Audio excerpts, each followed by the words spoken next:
83 of us connected to this online gathering.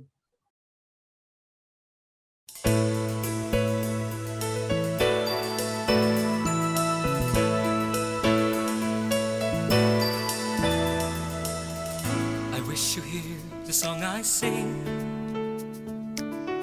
I wish you join me as I sing. The song of peace, the song of love, the song which everyone would like to sing. I wish we're all along the road to make the whole wide world a place of peace, a place of love, a place where everyone can live as one. And so let's join our hands and sing aloud. Let's show the world, let's show them how that the only way to make the world as one is to follow the way of love. I wish that all the wars would end, so a time would reign in our land, a time of peace, a time of love, a time of unity for all of us. I wish that all of us would learn to take the journey hand in hand, to live in peace, to live in love, to live for those who see the way of love. And so let's join our hands and sing aloud.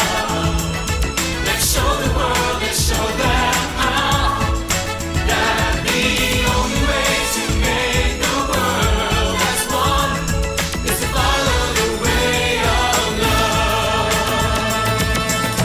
We've been sent to all the world by Him who gave the word, loving Him who is the way. We all cry out to say,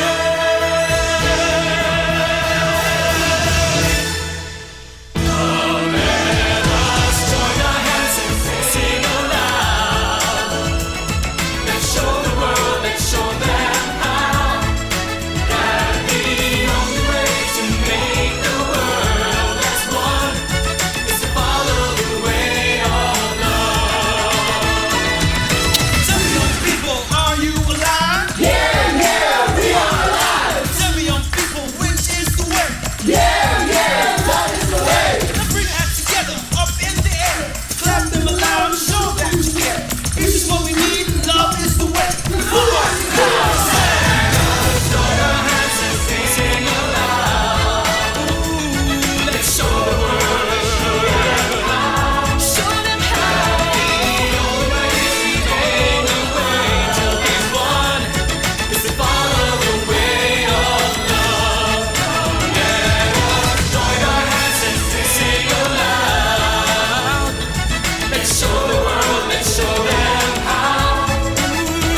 The only way to make the world as one is to follow the way of love. To follow the way of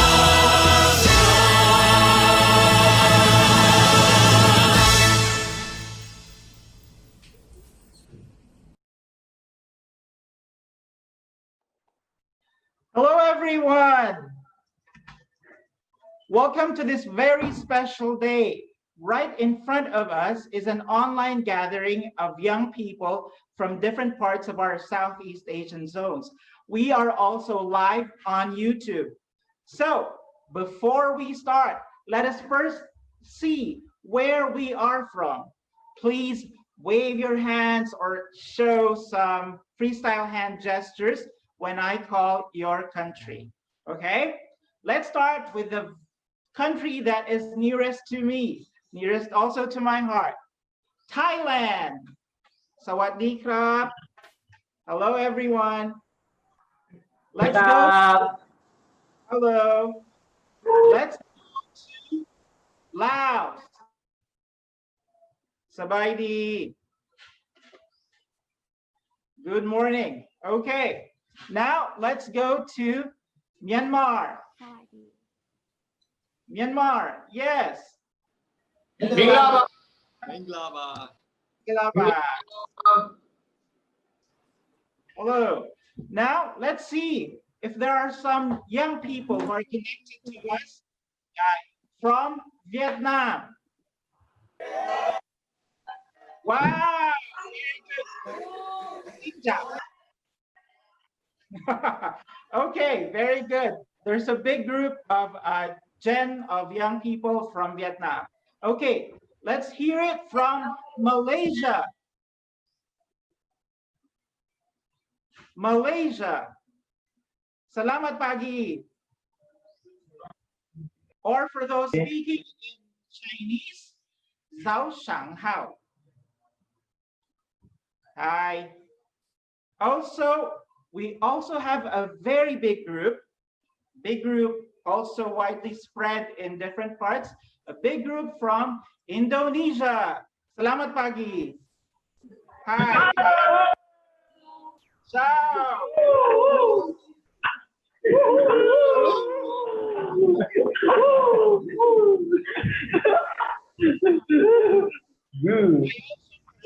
That we have some young people from Singapore and also the not so young people. Hello. Now, can we hear from those from Cambodia? Swasaday. Swasaday. Hi. And then, last but not the least, young people from Timor-Leste. Bon dia. Hello. Okay, it seems that we're all here from Southeast Asia.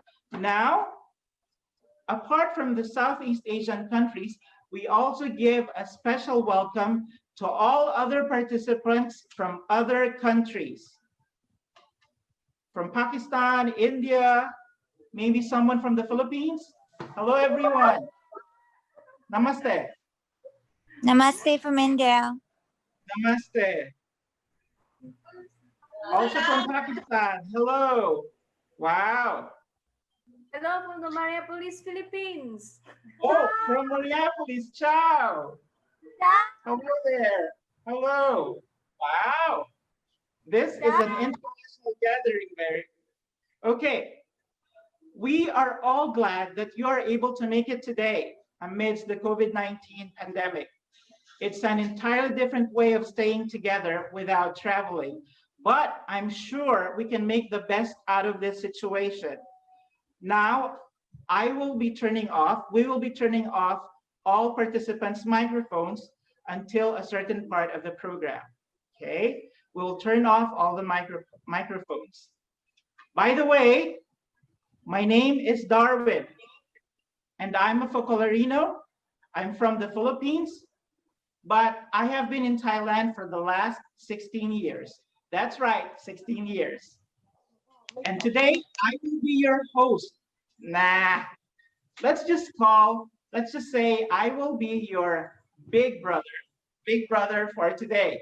So, and then I just heard that someone from Italy also entered our gathering. He is Alberto Kim from Casa Vita, the center that looks after the Focolarinos all over the world.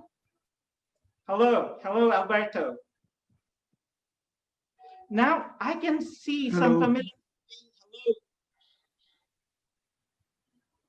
Okay, now I can see some familiar faces from last year. So I'm sure that some of you might recognize me from last year's camp. Let's go down memory lane and revisit what happened at last year's gathering, which we entitled Life Journey. It was held here in Thailand. It's near Bangkok. And there were more than 80 young people who came from different parts of Southeast Asia. It was a wonderful, really wonderful experience. And for 3 days, we became part of each other's journey. And so we tried to explore together what it is that God is asking from all of us. And then last year, what did we do? Last year, we started with God is love. Love, God who loved us first and who loved us always. Then we also talked about the call of God in general, and then the call of Kara. the vocation of the Focolarino and the Focolarina. But more than anything else, it was an experience of profound unity with God and with everyone who participated. It was a program filled with songs, games, dances, yes, dances, moments of prayer, also the theme of Pope Francis, various experiences, and then also moments of sharing and communion, workshops. We also had group dynamics. In short, last year was a celebration of life, life in God and life with our brothers and sisters. So now, let's watch a short video clip of last year's life journey to see, to get a glimpse of the atmosphere of love and unity.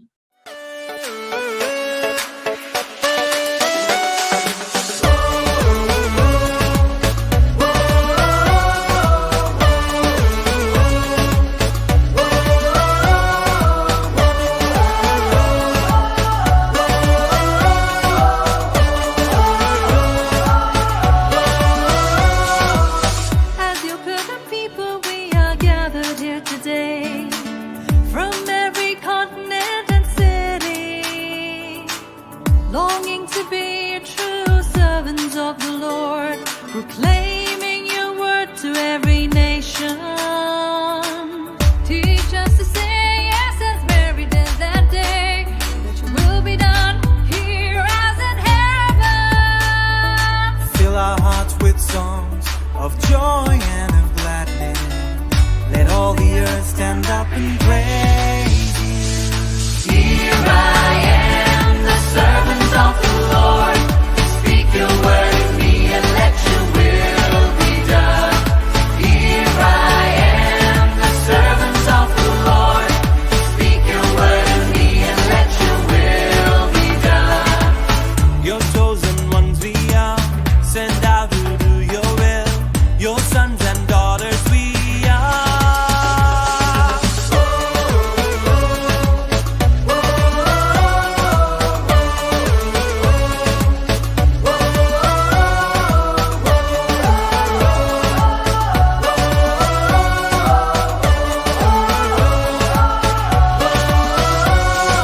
Be like your mother, surrender to your will. The Pilgrim Church called and anointed. As the young disciples, we'll witness to the world with joy and faith live our vocation. Here I am, the servant of the Lord. Speak your word in me and let your will be done. Here I am, the servant of the Lord. Speak your word in me and let your will be done. Do not be afraid, no, do not fear. The Father's arms are open. Like Mary who said yes and served the Lord, let now His will be done in you. He aquí la sierva del Señor, hágase en mí según tu palabra. Here I am, the servant of the Lord. Speak your word in me and let your will be done. Here I am, the servant of the Lord. Speak your word in me and let your will be done. Here I am, the servant of the Lord. Speak your word in me and let your will be done.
I hope you all liked it.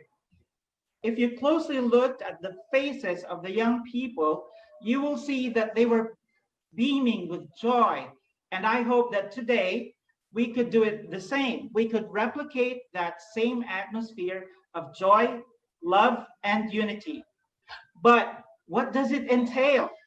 Even from a distance, let's try to love one another to merit the presence of Jesus in the midst.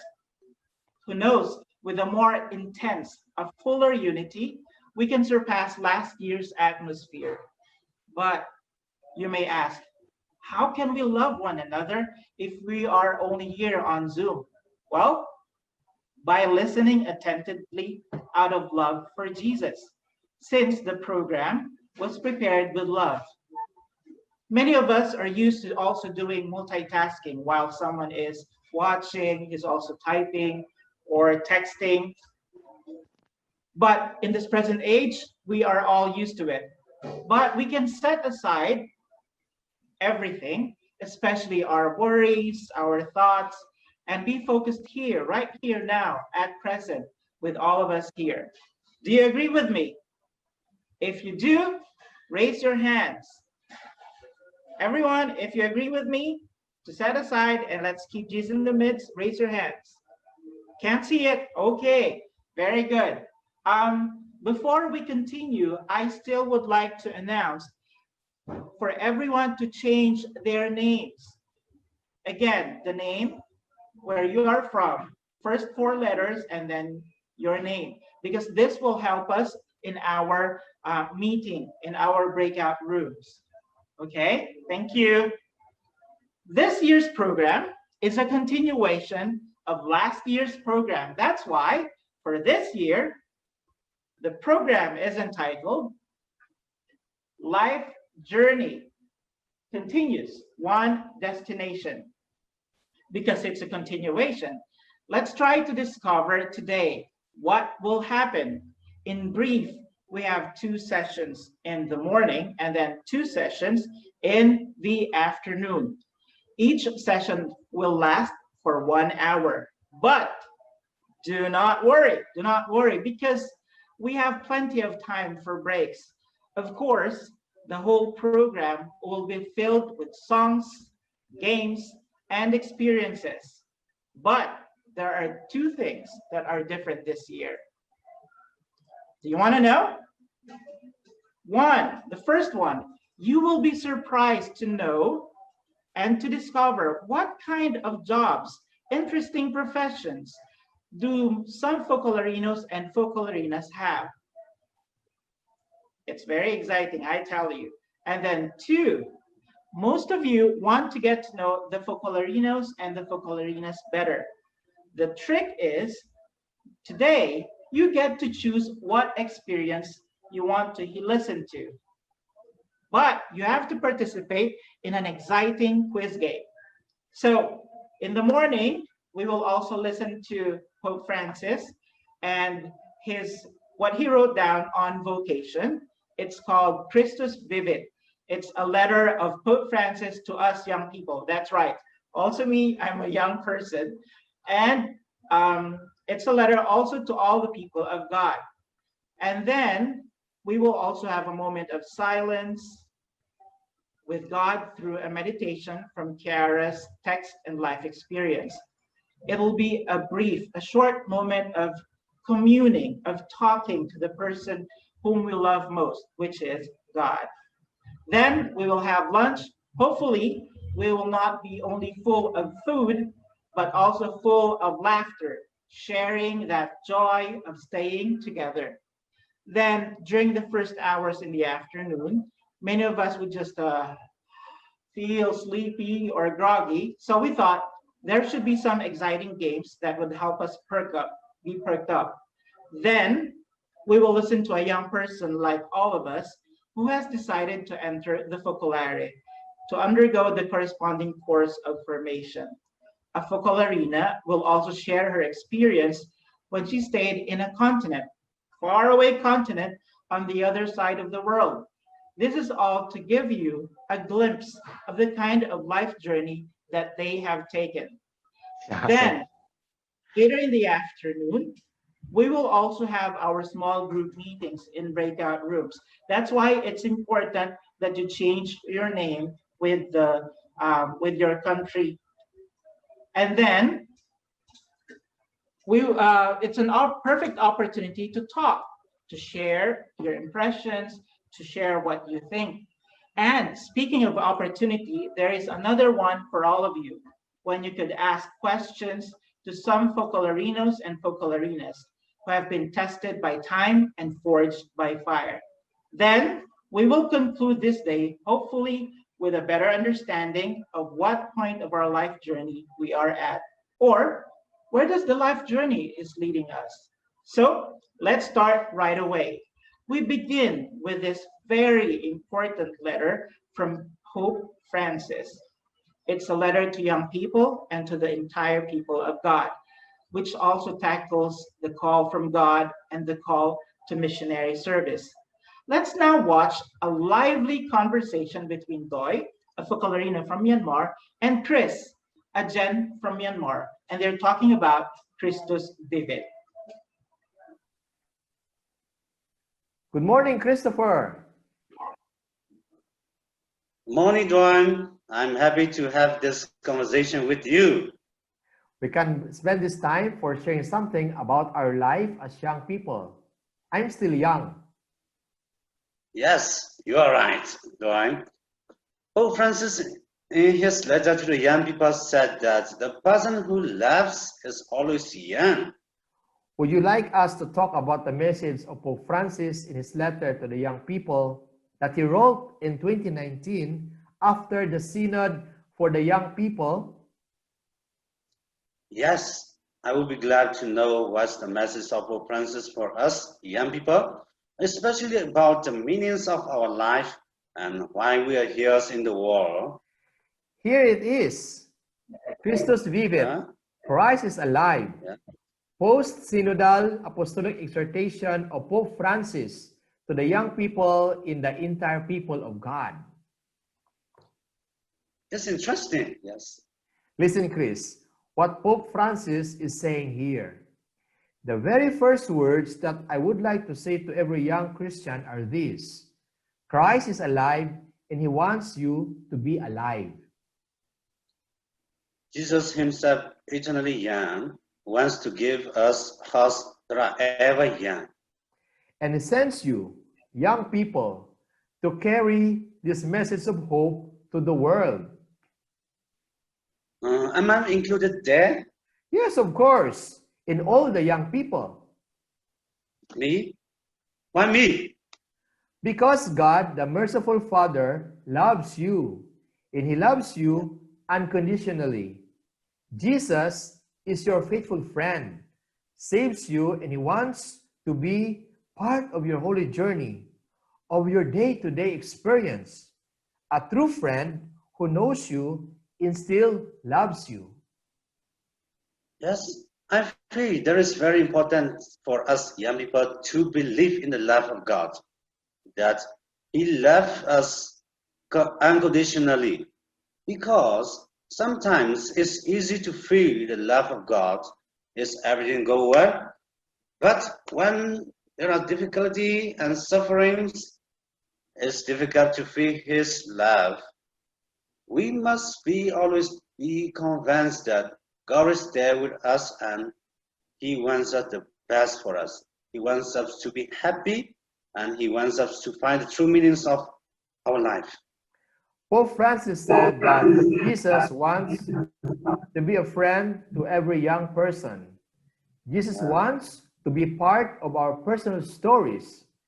It is a call to friendship with him. You have mentioned about the meanings of life, to be happy. Pope Francis tells us that in God's plan, every man and woman is meant to seek self-fulfillment. God has a plan for each of us. He calls each one of us. It's a call, a vocation. Answering the call gives meaning to everything we do. Vocation? Could you explain a little bit about this? A vocation, a call. God calls us to share in His work of creation and to contribute to the common good by using the gifts we have received. It is a call to serve, to a mission. A mission does not mean I have to go to different countries and for places to convert people. Mission means the beautiful plan of God for me. This plan is for my self-realization and for the service of others. Here's the reason why I'm in this world. To be truly me, by fulfilling my mission, there is to be of service to others. You got it. Our vocation is a mission, a service to others, to be for others. In discerning one's vocation, it is important to determine if you see in yourself the abilities needed to perform that specific service to society. But how will I know the direction for my life? It is important to listen to Him, our Creator, and allow myself to be shaped and guided by Him. Then I will become what I meant to be, faithful to my own reality. As young people, we are worried that when we follow God, we are no longer free because we can do whatever we want. In God's plan, He wants us to have true freedom. He wants us to attain self-fulfillment. So our vocation inspires us to bring out the best in ourselves for the glory of God and for the good of others. It makes us truly free, truly happy, and truly fulfilled. Yes. I'm expecting that today I will be able to witness the stories of the people who are happy and fulfilled in their life. Boy, Pope Francis mentioned that of being for others. Is this getting married or finding a job? Usually, for the young people, being there for others normally has to do with two basic issues that are worrying them, at the same time exciting them, forming a new family and working. As young people, we feel the call to love. We dream of meeting the right person with whom we can form a family and build a life together. Building a family is a beautiful vocation. The sacrament of matrimony envelops this love in the grace of God. It is rooted in God Himself. With a love for one another, they can face everything together. And due to the difficulties, separation, and suffering besetting the families, many young people ask whether it is worthwhile to start a new family, to be faithful, be generous. They say that marriage is our passion. Pope Francis tells us this: go against the current. The thought that it is just temporary, incapable of responsibility, incapable of love. If you want to build a family, opt for marriage. You know that marriage requires preparation for oneself and for both of them. Yes, I think this is important for us young people to know that marriage is a lifetime commitment. Pope Francis had mentioned also about work. How does this help me know and develop myself better as a person? Young adulthood often signals a person's entrance into the world of work. We discover ourselves and identity by working. It's a prime place where friendship and relationship develop because we work with others. There are lots of harsh reality in the job market. Many times we find ourselves in a world of job we are not aspiring for or dreaming for. Although your work may not help achieve your dreams, it is important to nurture a vision. Learn to work in a truly personal and life-giving way to continue to discern God's call. Never give up on your dreams. Never completely bury a calling and never accept defeat. Keep seeking at least partial or impartial ways to live what you have discerned to be your real calling. Yes, this is very important for us to understand that through work we are discovering more about ourselves and that we have to continue pursuing our dreams despite the challenges that we are facing. We have discussed about vocation as a mission that is to be of service to others. How about the vocation to special consecration? The Holy Spirit continues to inspire vocations to the priesthood and religious life. Sometimes we are hesitant to talk about that. Pope Francis says, we can dare to ask whether the total self-giving to God and for others is the part that the young people are meant to follow. He continues, in discerning your vocation, do not dismiss the possibility of devoting yourself to God in the priesthood, the religious life, or other forms of consecration. And I would add, to Focolare life. Yes. I should be open to this possibility of giving myself to God. But will I find fulfillment by offering myself completely to God? Be assured that if you recognize and follow a call from God, there you will find complete fulfillment. Jesus walks through our streets and he quietly stops and looks into our eyes as what he was doing 2,000 years ago. And you will experience that his call is attractive and fascinating.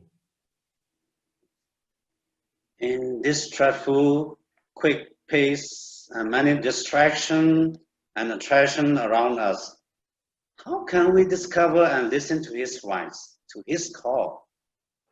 These distractions and disturbances around us can leave no room for interior silence in which we can perceive Jesus' gaze and call. Many packages come our way that leave us feel empty, weary, and alone. It's better to seek out that calm and quiet place and disposition that enable us to reflect, pray, look more clearly at the world around us. And with Jesus, you come to recognize the vocation that is yours in this world. I'm convinced that God wants me to be happy and fulfilled because he loved me. He knows more than I do. Therefore, I need to listen to his voice in silence. In silence, in the events of our lives, in the people around us, in the witness of those who have gone before us or accompany us with their wisdom and experience. So now, instead of asking myself, who am I could now ask myself, for whom am I? For God. For God. Yes. Let's now have a short moment of reflection on what we have just heard about Christus Vivit.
Now let's listen to a song, Yes to You by Florian. Since Pope Francis talked about saying yes to God.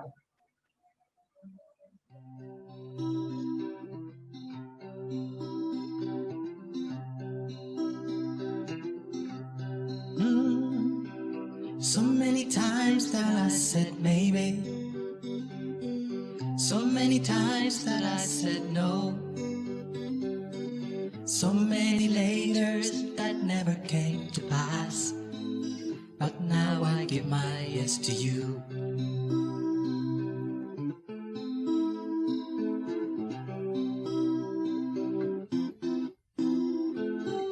So many times I hesitated, so many times I looked away, so many moments that I have had to choose, but now I give my yes to you. Yes to you, I want to find you. Yes to you, yesterday. Yes to you, I want to choose you. Yes to you, yesterday. So many times I almost made it, so many times I looked for you, so many simple words that I let slip away, but now I give my yes to you. Yes to you, I want to find you. Yes to you, yesterday. Yes to you, I want to choose you. Yes to you, yesterday. So many times that I said maybe,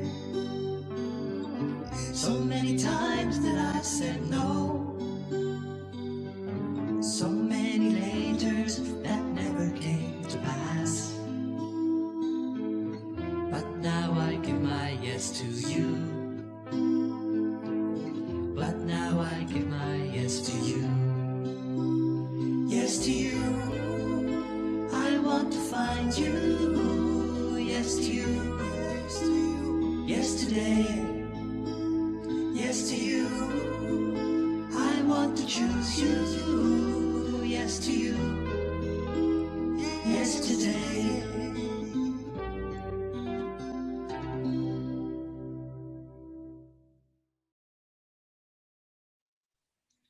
That was very enlightening and inspiring. Thanks to Doy and Christopher, and also special thanks to Florian for that wonderful song. Pope Francis also said that vocation involves living in the midst of society and the world. And in order to bring the gospel everywhere, we should go ahead in our vocation. Let's see where in the world the vocation of these two Focolarinos has led them to work. Actually, there are four of them. One Focolarina and three Focolarinos. Let's watch them.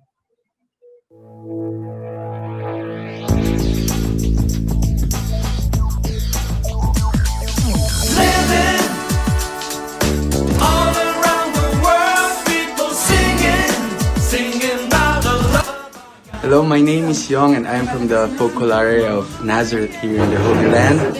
And I work as a video producer / cameraman and editor, and these are my workmates. Around the world, people singing about the love of our God, giving life to one another, bringing us closer.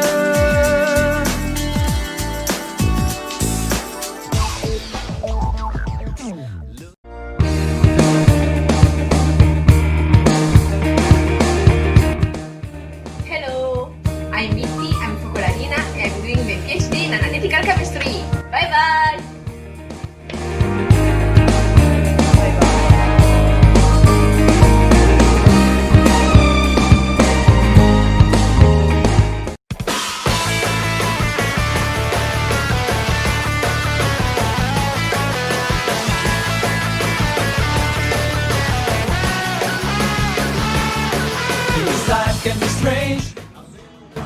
I'm Joey. I'm a Focolarino. I'm working in this hotel as a marketing director. The name is Ramada Plaza.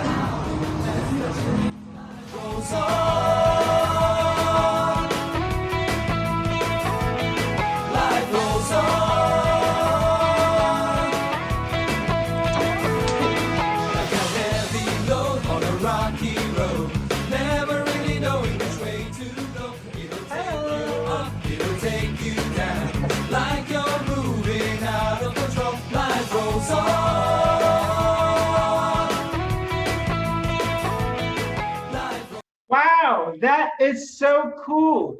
A pilot, a video producer, a hotel marketing director, and a Focolarina with a doctorate, master's going doctorate in analytical chemistry. That is really so cool. It's so amazing. Thank you very much for your contribution. Now, we also received a message saying that there is a young person from Sydney who's also joining us right now. Hello, hello from Thailand. And then we also would like to announce that those who are listening, following us from Pakistan, if you want to listen to the Urdu language, you can click the Spanish channel. Click the Spanish channel for the Urdu language. Thank you very much. We're done with the first session of today. We invite you to take a break for 30 minutes. Remember that aside from enjoying the hearty snacks, take this opportunity to catch up with each other, chat. If you are in big groups, share something or make acts of love. But for those who are together with us for single connections, you can make acts of love to someone in your family, maybe your friends, or the people around you. So see you again at 11 a.m. But at 10:55, you will hear the song Go for Love. If you hear the song Go for Love, it means it's time to prepare yourselves for the next session. Okay, see you at 11. See you later.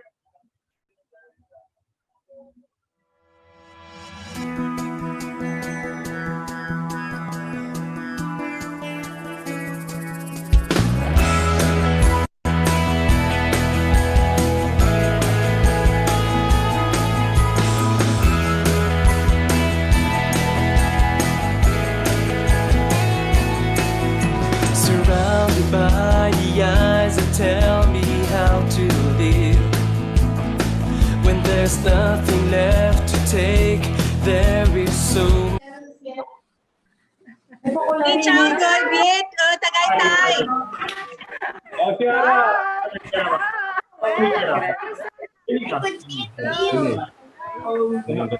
Mana itu dia? Well, I'm too fast. Oh, sawadikap, sawadikap. Hello, everyone. Hey, Nancy. Hello. Hello, my name is Lydia. Wow. Okay. Mini heart, mini heart. Mini heart. Mini heart. Cannot see it anymore. Same to you all. I love you all. And we are back. I hope that you had a lovely time during the interval. Now, we would like to have a moment of silence and meditation by contemplating on the life and writings of Kiara. This meditation is divided into 3 parts, and at the end of each part, we invite all of you to take a moment of silence and be in the presence of God. There will also be guide questions that can help you in your reflection. But what is important is that we all try to speak to that person whom we love the most, which is Jesus. So we start our meditation. I would like to remind all of you to turn off all your microphones and also to, again, change your names. Change your names. The first 4 letters should be the first 4 letters of your country. and your name. Okay, so we start with our meditation for today. Kiara's discovery that God is love is the starting point and foundation of our spirituality. All throughout her life, since her early childhood until her adult years, that immense love of God for Kiara has always been there. It is a love that is personal and life-giving.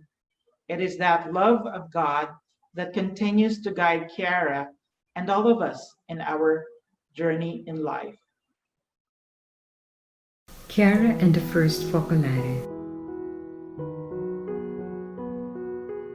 January 22, 1920, Chiara Lubic was born in Trent, northern Italy, and was baptized with the name Sylvia. Her mother was a fervent Christian woman. Her father was a printer and socialist in his beliefs. Her brother Gino would later join the Italian partisans and become a journalist for the L'Unità newspaper, communist newspaper. Chiara recounts, I was 7 years old and I had a great love for everything to do with religion, something which drew me towards the things of God. At that time, a nun called Sister Caroline took care of me. I used to go to this nun with some of my companions who were 5 or 6 years old, and every Friday at 3 o'clock she used to take us to a church in Trent. There, the Blessed Eucharist was exposed in the monstrance from 3 to 4, and I used to stay kneeling in adoration for the whole hour.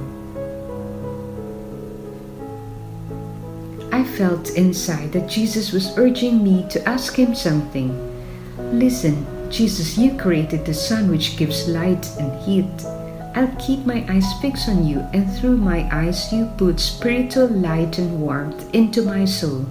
And I would say this each time I went there. And I would keep my eyes fixed on Jesus, hoping that he would enlighten me, that he would warm my heart with love. Sometimes I even fainted with the effort of keeping my eyes fixed on him, and so I had to be carried out of the church.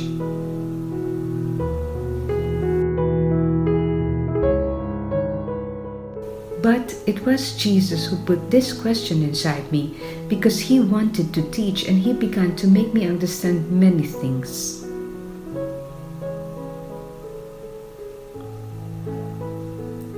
When I was close to 10 years of age, I became very seriously ill. I had acute peritonitis, perforated in 3 parts. At that time, there was no medicine, and those who had that illness died.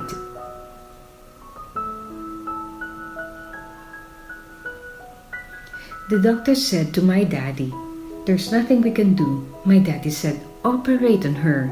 And the doctor said, "Why make her suffer? Let her die in peace." And my mommy didn't know anything about this. My daddy went back to the doctor and said, "Operate on her. I will take the responsibility." And so the doctor said, "You must sign a declaration stating that you will take the responsibility, because if she dies, the fault is not mine. If she dies during the operation, I am not to blame." My daddy signed the declaration.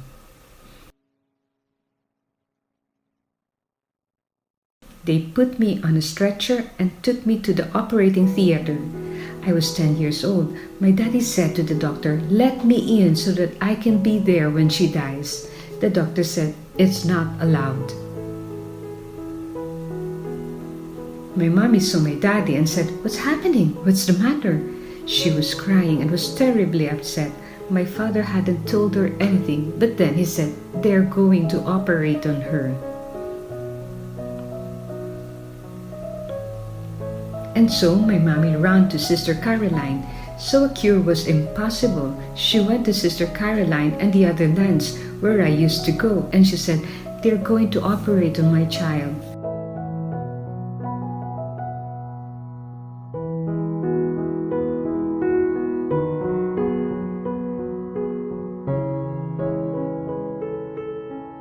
They replied, "Don't worry, we will light all of the candles and put on all of the lights of the church in front of the infant Mary and pray to her."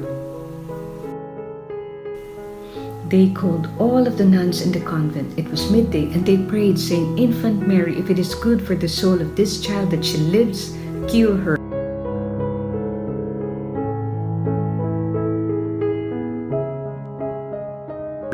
If it is better that this child that you take her to paradise, help her parents to accept this. When my mother heard these words, she became even more worried.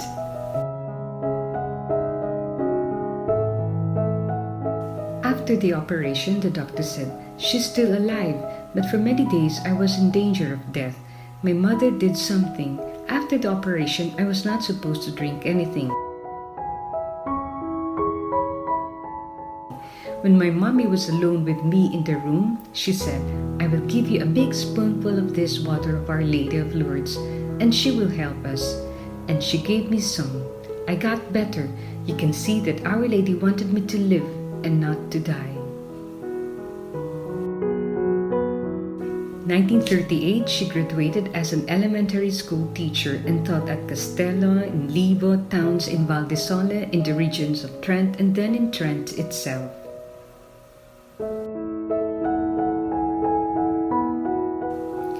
1938, she enrolled at the University of Venice and she began studies in philosophy, but World War II impeded her from continuing on. Now we pause for 2 minutes of silence. We can have 2 minutes of silence and try to recall the significant moments that you felt that God loves you personally.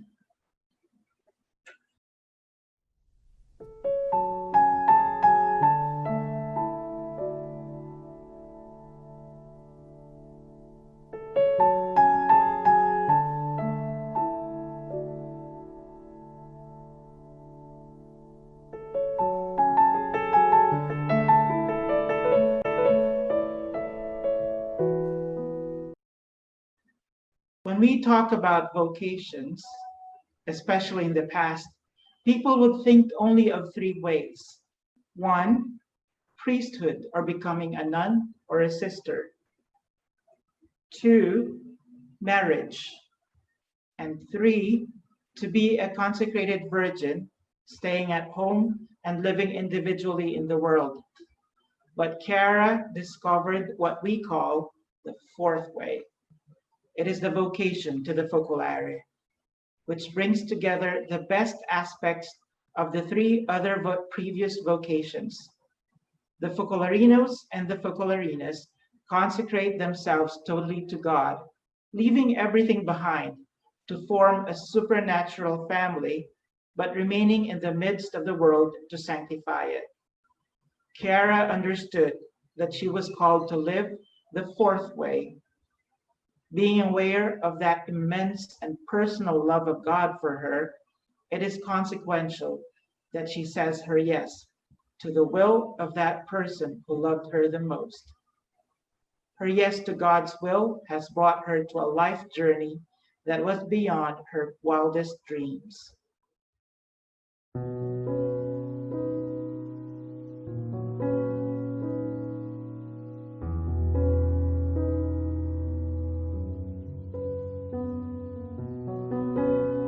The Catholic students had invited me to go to a meeting. I really loved going to these meetings because I liked listening about God.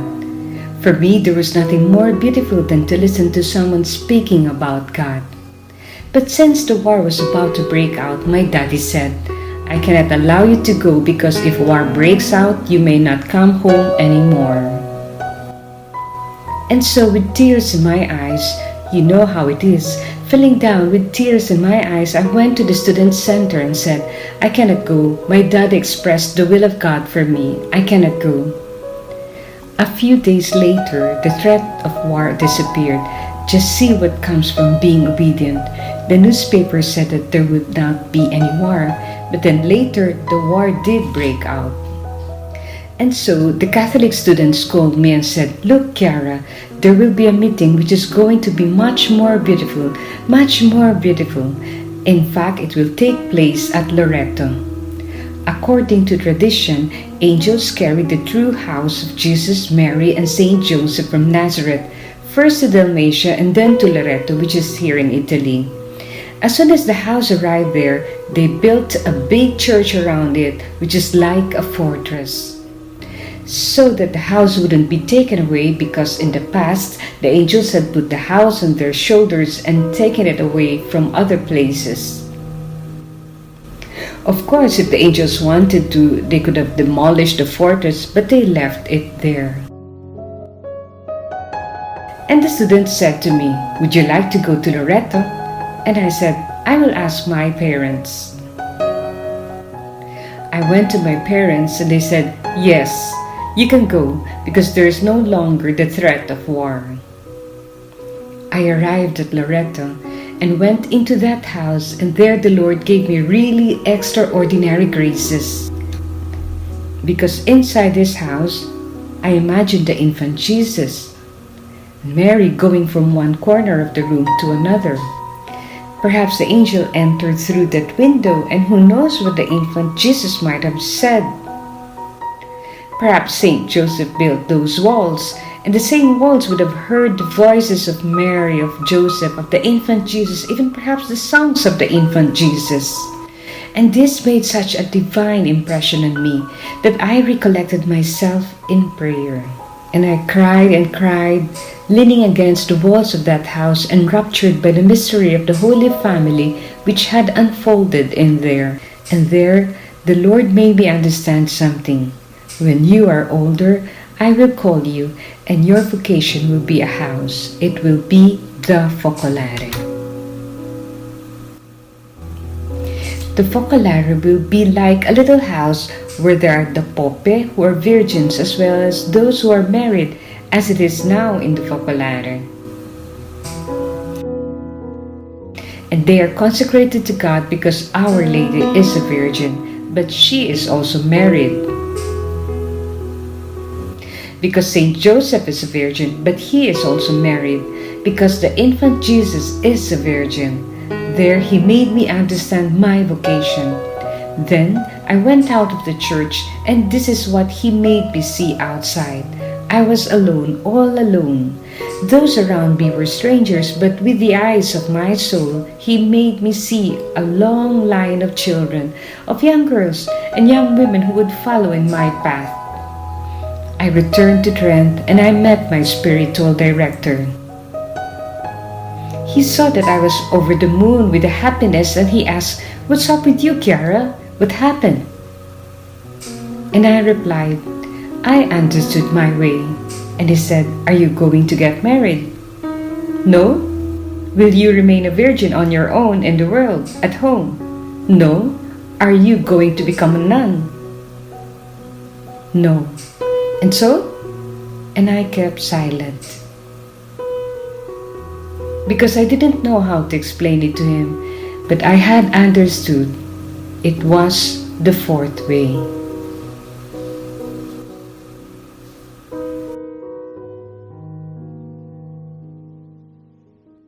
Now we will have another moment of silence.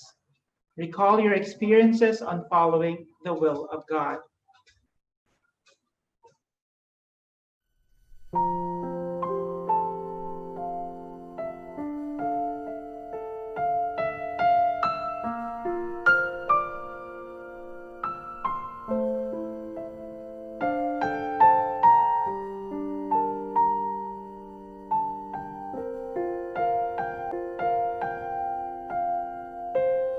Jesus said that whoever loves me will be loved by my Father, and I will love him and reveal myself to him.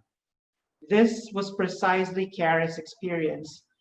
Because of her love for God, Jesus manifested himself and showed her the way. We are all called to love, and Kiara wishes that our lives would be filled with countless acts of love. When we do this, Jesus will also manifest himself to us and show us our way, our life journey. Our life depends on how we choose to live it, and we invite all of you, all of us here, to choose to love and let Jesus show us our way and accompany us in our life journey.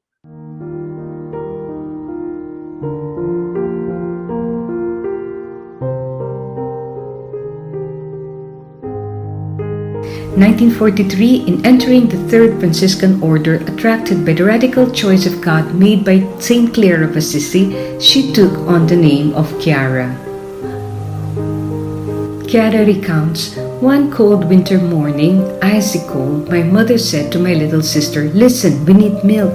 We had to walk 2 kilometers to buy milk. It was so cold outside, you really freeze in Trent. And so my little sister said, "I don't want to go, it's too cold."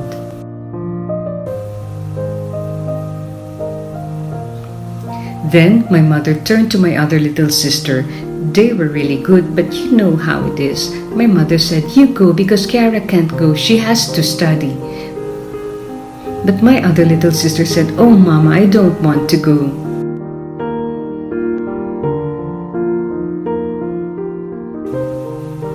Something inside of me told me that I should go. These things always come from God, you know. Good ideas come from God. And I said, "I'll go." So I took the bottle and went to fetch the milk. When I had gone about a kilometer, perhaps a little less than a kilometer, as I was walking down the road on my way to get the milk, and precisely because I had made an act of love, when you love God, God enlightens you, God manifests Himself.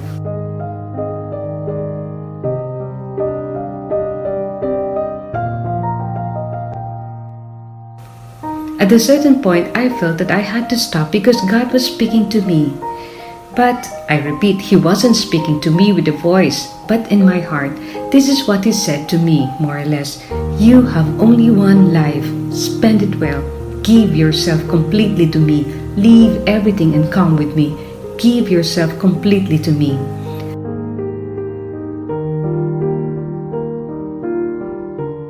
I remember that I stopped because of this very strong inspiration, and I looked up towards heaven as if the voice had come from heaven, and I said yes.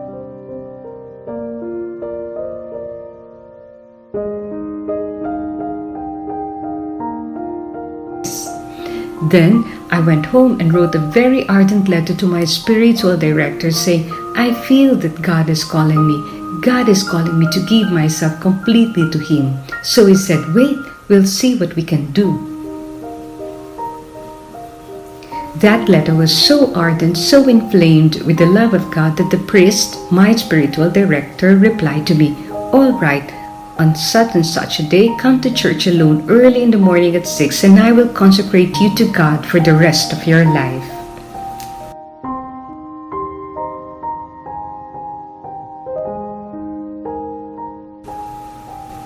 I understood clearly that I could no longer turn back, and that for me, now there was God alone.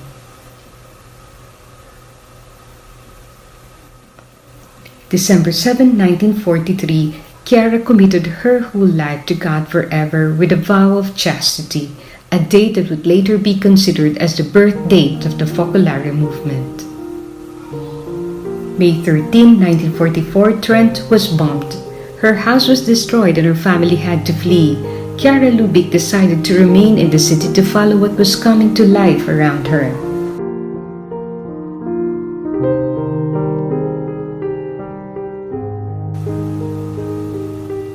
She was offered a small apartment in Capuchin Square, which she would call La Casetta in memory of Loreto. There she would live with 4 of her first companions, Natalia, Josie, Graziella, Aletta, and so the Focolare was born. Some of the first companions of Chiara.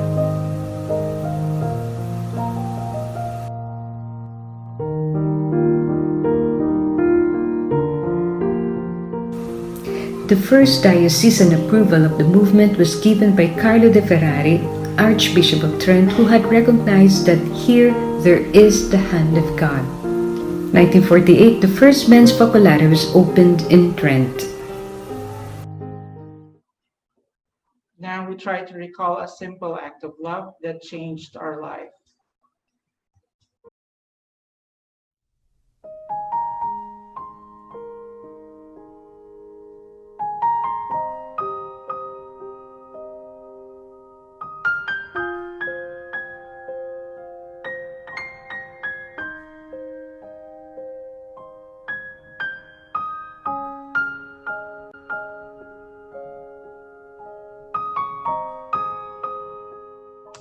can see that everyone was really quiet, was very meditative.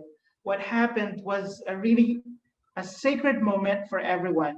I could sense that many of you, I was looking at all of you from here, that all of you had a moment of reflection. But not just that, it was a one-on-one conversation with Jesus through the life and story of Kiara. We've seen Kiara and listened to her story, but her life and spirit lives on through the countless number of Focolarinos and Focolarinas who followed and continued to remain faithful to God through the fourth way. So thank you for that wonderful meditation. We just would like to remind you to turn off all your microphones in order not to create any interruption. Please turn off all your microphones, but you can leave your videos on. Turn them off so that we will not create any interruptions. Thank you very much. So now we go to the next part of the program, which is, I'm sure you will all love. It's called the Fourth Way Quiz. We would like to present to you the various experiences of the Focolarinos and Focolarinas of our zone. But there's a catch. In order to listen to them, you have to answer a particular quiz questions about the fourth way.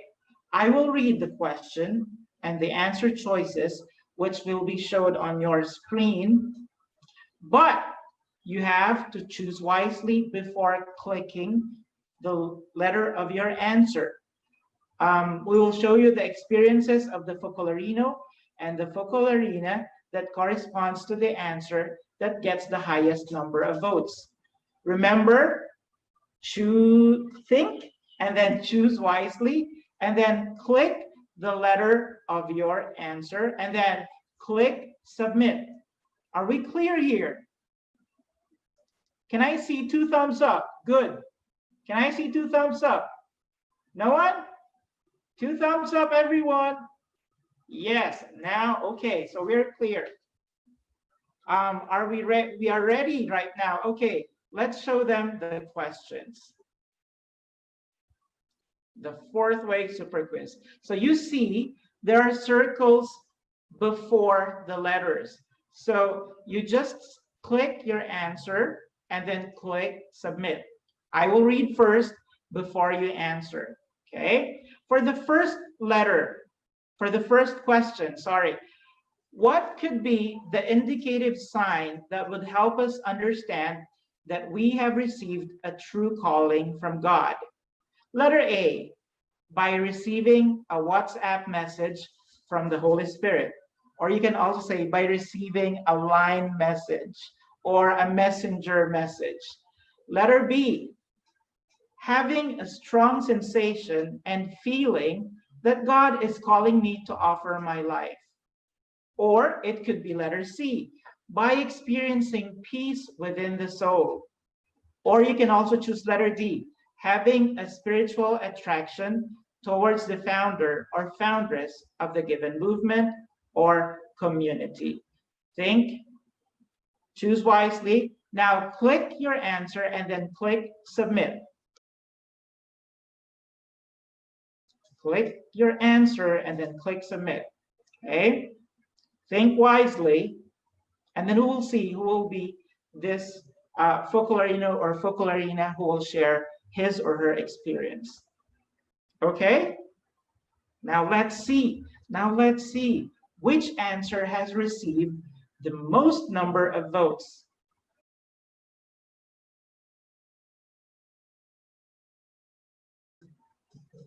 Okay, the results are out. The answer that received the most number of votes is letter, wow, with 58%, letter B, having a strong sensation and feeling that God is calling me to offer my life. Let's see who will share her or his experience.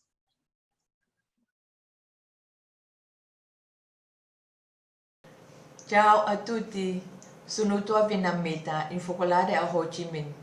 Vorrei condividere con voi con convinzione che è la base della mia scelta vita. Ogni situazione dolorosa, gioiosa che ci succede rientra nel piano d'amore di Dio per noi e ci porta alla felicità. Nel 95 il sacerdote mi ha invitato a partecipare all'incontro di parole di vita dei focolari nella mia città. Sono rimasta colpita dalle persone che ho incontrato, erano piene di gioia e felicità. In quel momento mi chiedevo come e dove trovare la direzione giusta per la mia vita. Il sacerdote mi ha consigliato di cercare nelle congregazioni religiose. Sono andata in alcune congregazioni, però non mi sono sentita attratta da nessuna, anche se ho visto che ognuna ha la sua bellezza. Il sacerdote mi ha suggerito un ritiro. Quando facevo adorazione al Santissimo Sacramento, ho chiesto a Gesù Eucaristia di mostrarmi chiaramente la mia strada e sono rimasta lì una testa della risposta. È stato un momento forte in cui Dio mi ha parlato, non tanto le parole, ma con immagini del mio passato che mi tornavano in mente come un film. Immagini dei conflitti familiari che mi hanno lasciato un grande trauma. Oltre questo, ero fidanzata e ci parlavano di sposarci, ma non riuscivo a prendere una decisione. Tutte le immagini che mi sono passate per la mente in quel momento sono state evidenziate da parola Dio amore. Mi sono commosso profondamente e ho sentito che Lui mi ama infinitamente, anche questi eventi dolorosi. Avevo solo pensieri negativi, tristi e quasi mi hanno rubato la voglia di sorridere. Ho capito che tutte queste vicende avevano un significato per la mia vita. Dopo questo ritiro, quel sacerdote mi ha presentato alcune persone del movimento. Poi sono andata a Tagaytay nelle Filippine per approfondire di più la spiritualità, perché in quel periodo non c'era il focolare. Le persone che ho incontrato lì erano felici, piene alla vita e secondo me avevano un segreto nella vita che ho voluto avere anche io, anche se ancora non sapevo bene cos'era. Nel 97 ho visto Kira per la prima volta nelle Filippine. Kira ha risposto alle domande di tanti e era come se avesse dato una risposta ai miei problemi da anni. Lì ho sentito attrazione di seguire la sua strada. Credo veramente che è stato Dio a guidare ogni passo, a portarmi fino qua. Dopo 19 anni che lì ho donato la mia vita, sento la sua chiamata è stato il più bello dono che Dio mi ha fatto. Grazie. Ciao.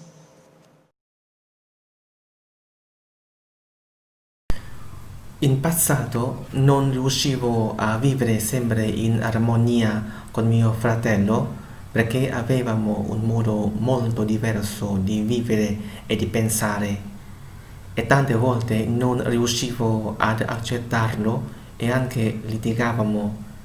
Ogni tanto non mi comportavo bene con lui.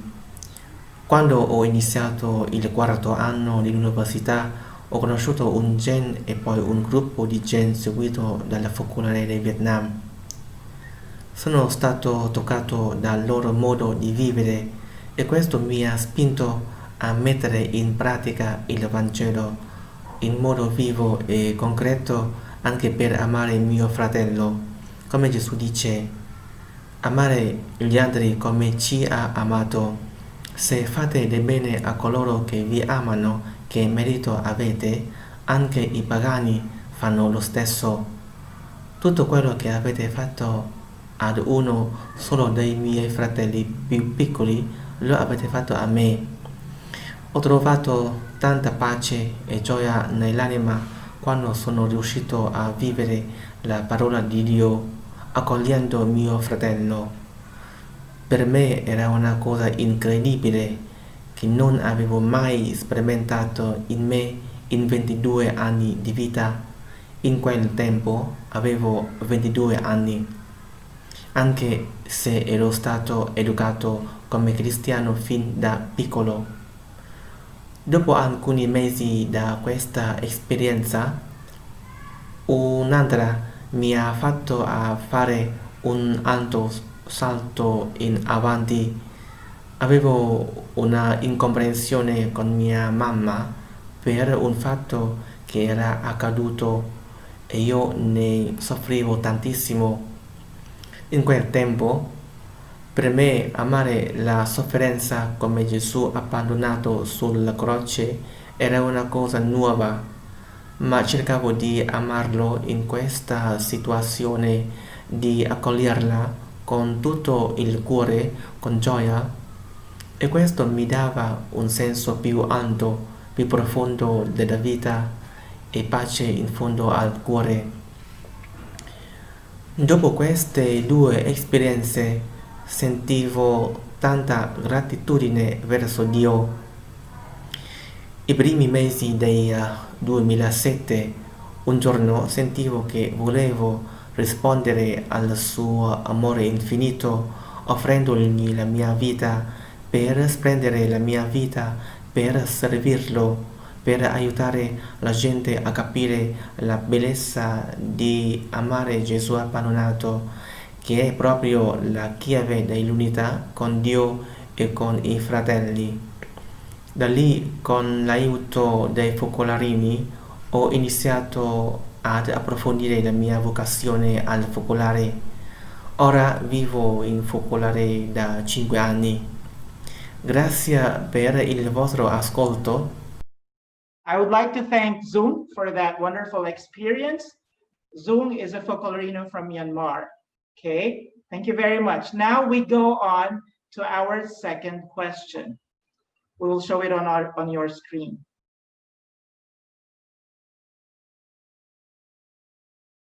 Okay, the second question.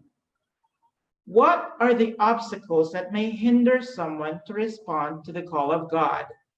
How can we overcome them? Letter A, one's studies or professional career. Letter B, family situations. Letter C, the fear of losing one's freedom, like Chris asked a while ago. And then it could be letter D, being in a relationship with another person. You think wisely and choose wisely. Now you can click the letter of your answer and then click submit. What will it be? A, B, C, or D?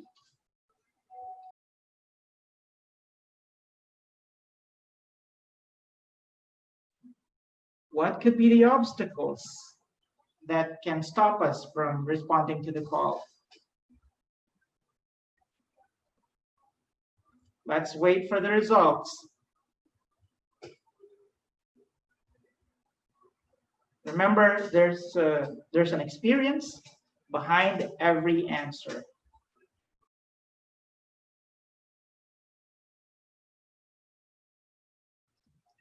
Now, the answer that got the highest number of votes is letter, wow, this is interesting. Letter D, no, not letter D, it's letter C, the fear of losing one's freedom. Let's see who will share his or her experience.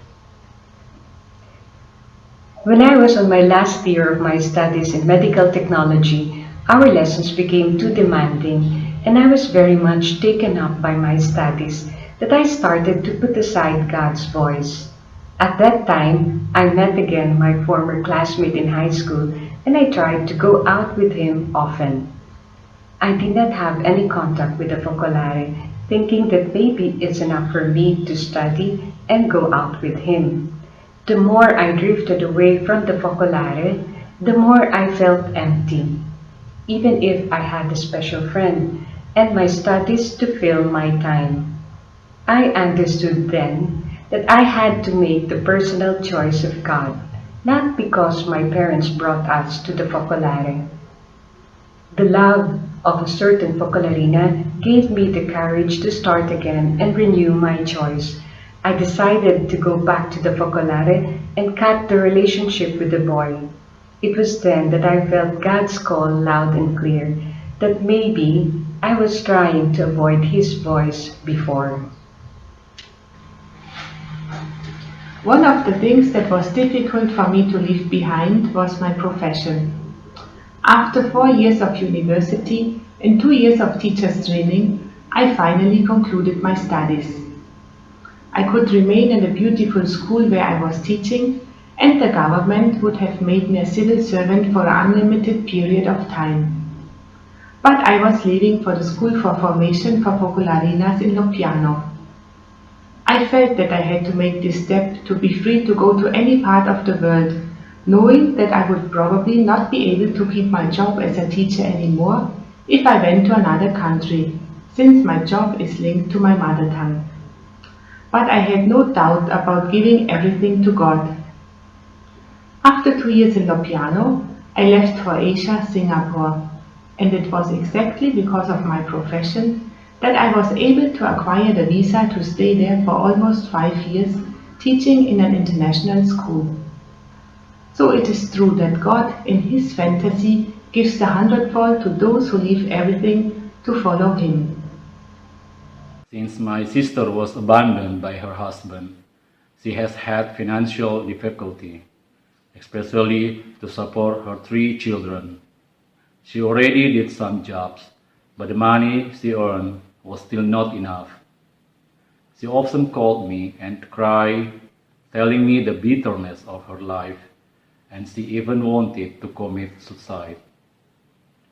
I became very worried, being burdened, and at some point I wanted to leave Focolare to fully help my sister. I told this reality of mine with the situation in the family to other Poppy and Pope.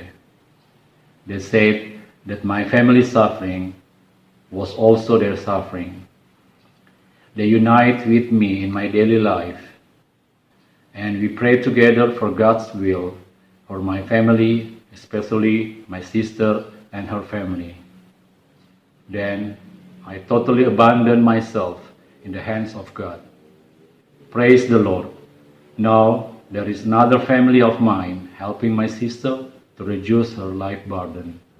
I got to know the Focolare during my final year of university. There was no Focolare Center in Indonesia, so in order to know better the ideal, I stayed in the Zen house in Bangkok for a year.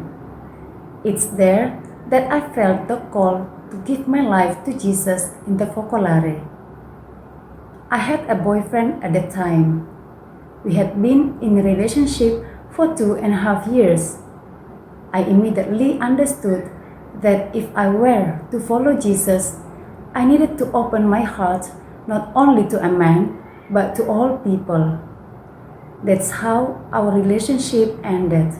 At the time, my dad was very sick. I never had the courage to tell him about my call, but to my mom. She was, in the beginning, not very happy about this. Also because Focolare was not at all known. I remember she said that she would give me her blessing if I entered a convent. At least people know that I will become a nun. Besides, in our tradition, being the eldest, I had the responsibility to help my parents economically. Fortunately, parents want only their children's happiness.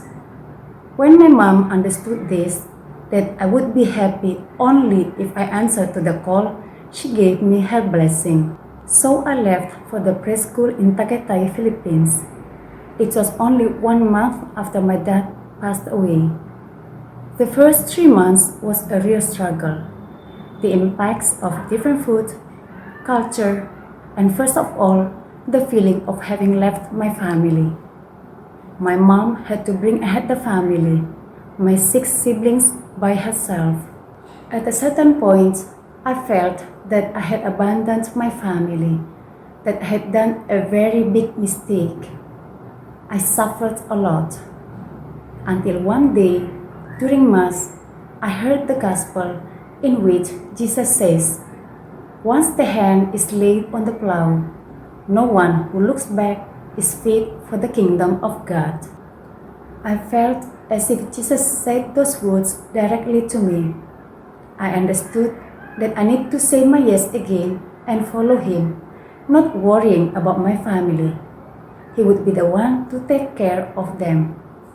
In fact, I have been in the Focolare community for 18 years now. I can say that he has always taken care of my family well, more than I could have expected. Thank you. I always thought I would get married and have a family. But every time a marriage proposal came, deep down in my heart was always an uncertainty. So I always thought, maybe it's not him, maybe it's not that one, maybe it's not this one, even if I felt I loved that person. Then it happened.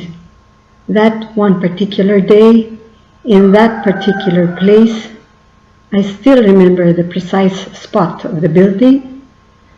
There was a very peaceful atmosphere. There were no fireworks, no violins playing around, but there was a sense of a gentle and simple atmosphere surrounding me physically speaking, and also within me. That certainty. It was clear. Yes, He's the one, God. That yes was meant for him. At the beginning, reflecting on some of the probable consequences of consecrating my life to God, I thought it would mean that I won't be able to go here and there anymore, for example, to the movies, how, when, and with whom I want. I won't be able to wear earrings, bracelets, makeup anymore, things like these. But when that moment, which was very particular, very special, really came, where I felt deep in my soul that God was calling me to choose Him through the path of the Focolare, there, in that moment, there was only God and me. I think it's the same when one proposes to marry you. The world stops and you don't think of anything else, of the material things, what you will renounce to, or what you will gain. You are in front of this person who asks you, do you accept me? The problem of losing one's freedom disappears. It is a matter of choosing him freely, out of love. You don't think of anything else.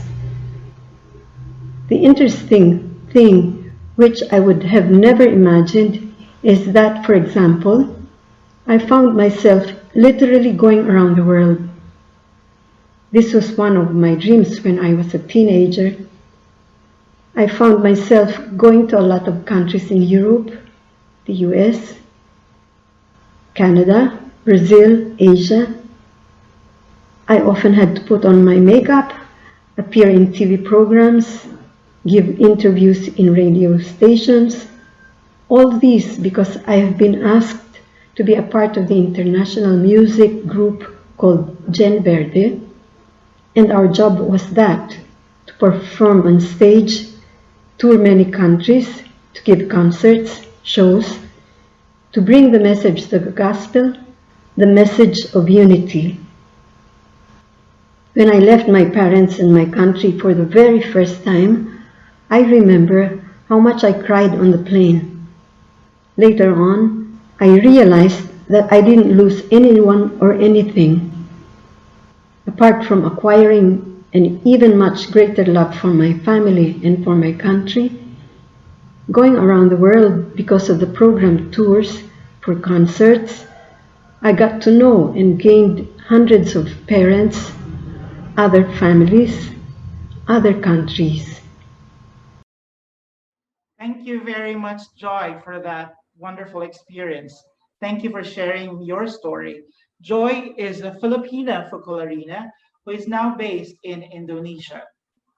Thank you. Again, now let's go to question number 3. Okay, let's move on to question number 3. Let's show the question on the screen.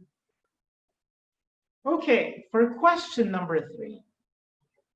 What is the uniqueness of the fourth way from the three traditional ways, from the 3 traditional vocations?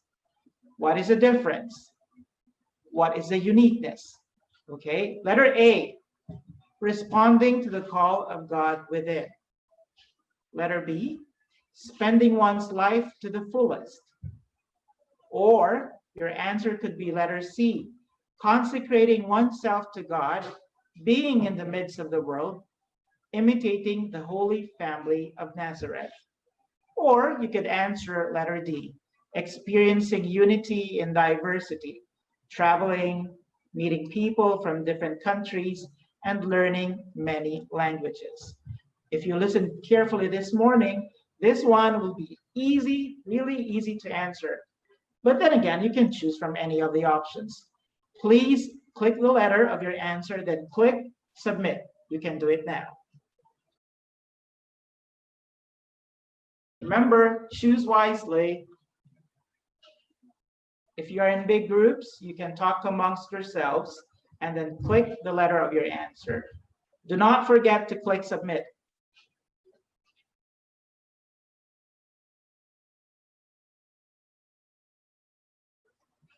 I'm excited. I want to see the results right away.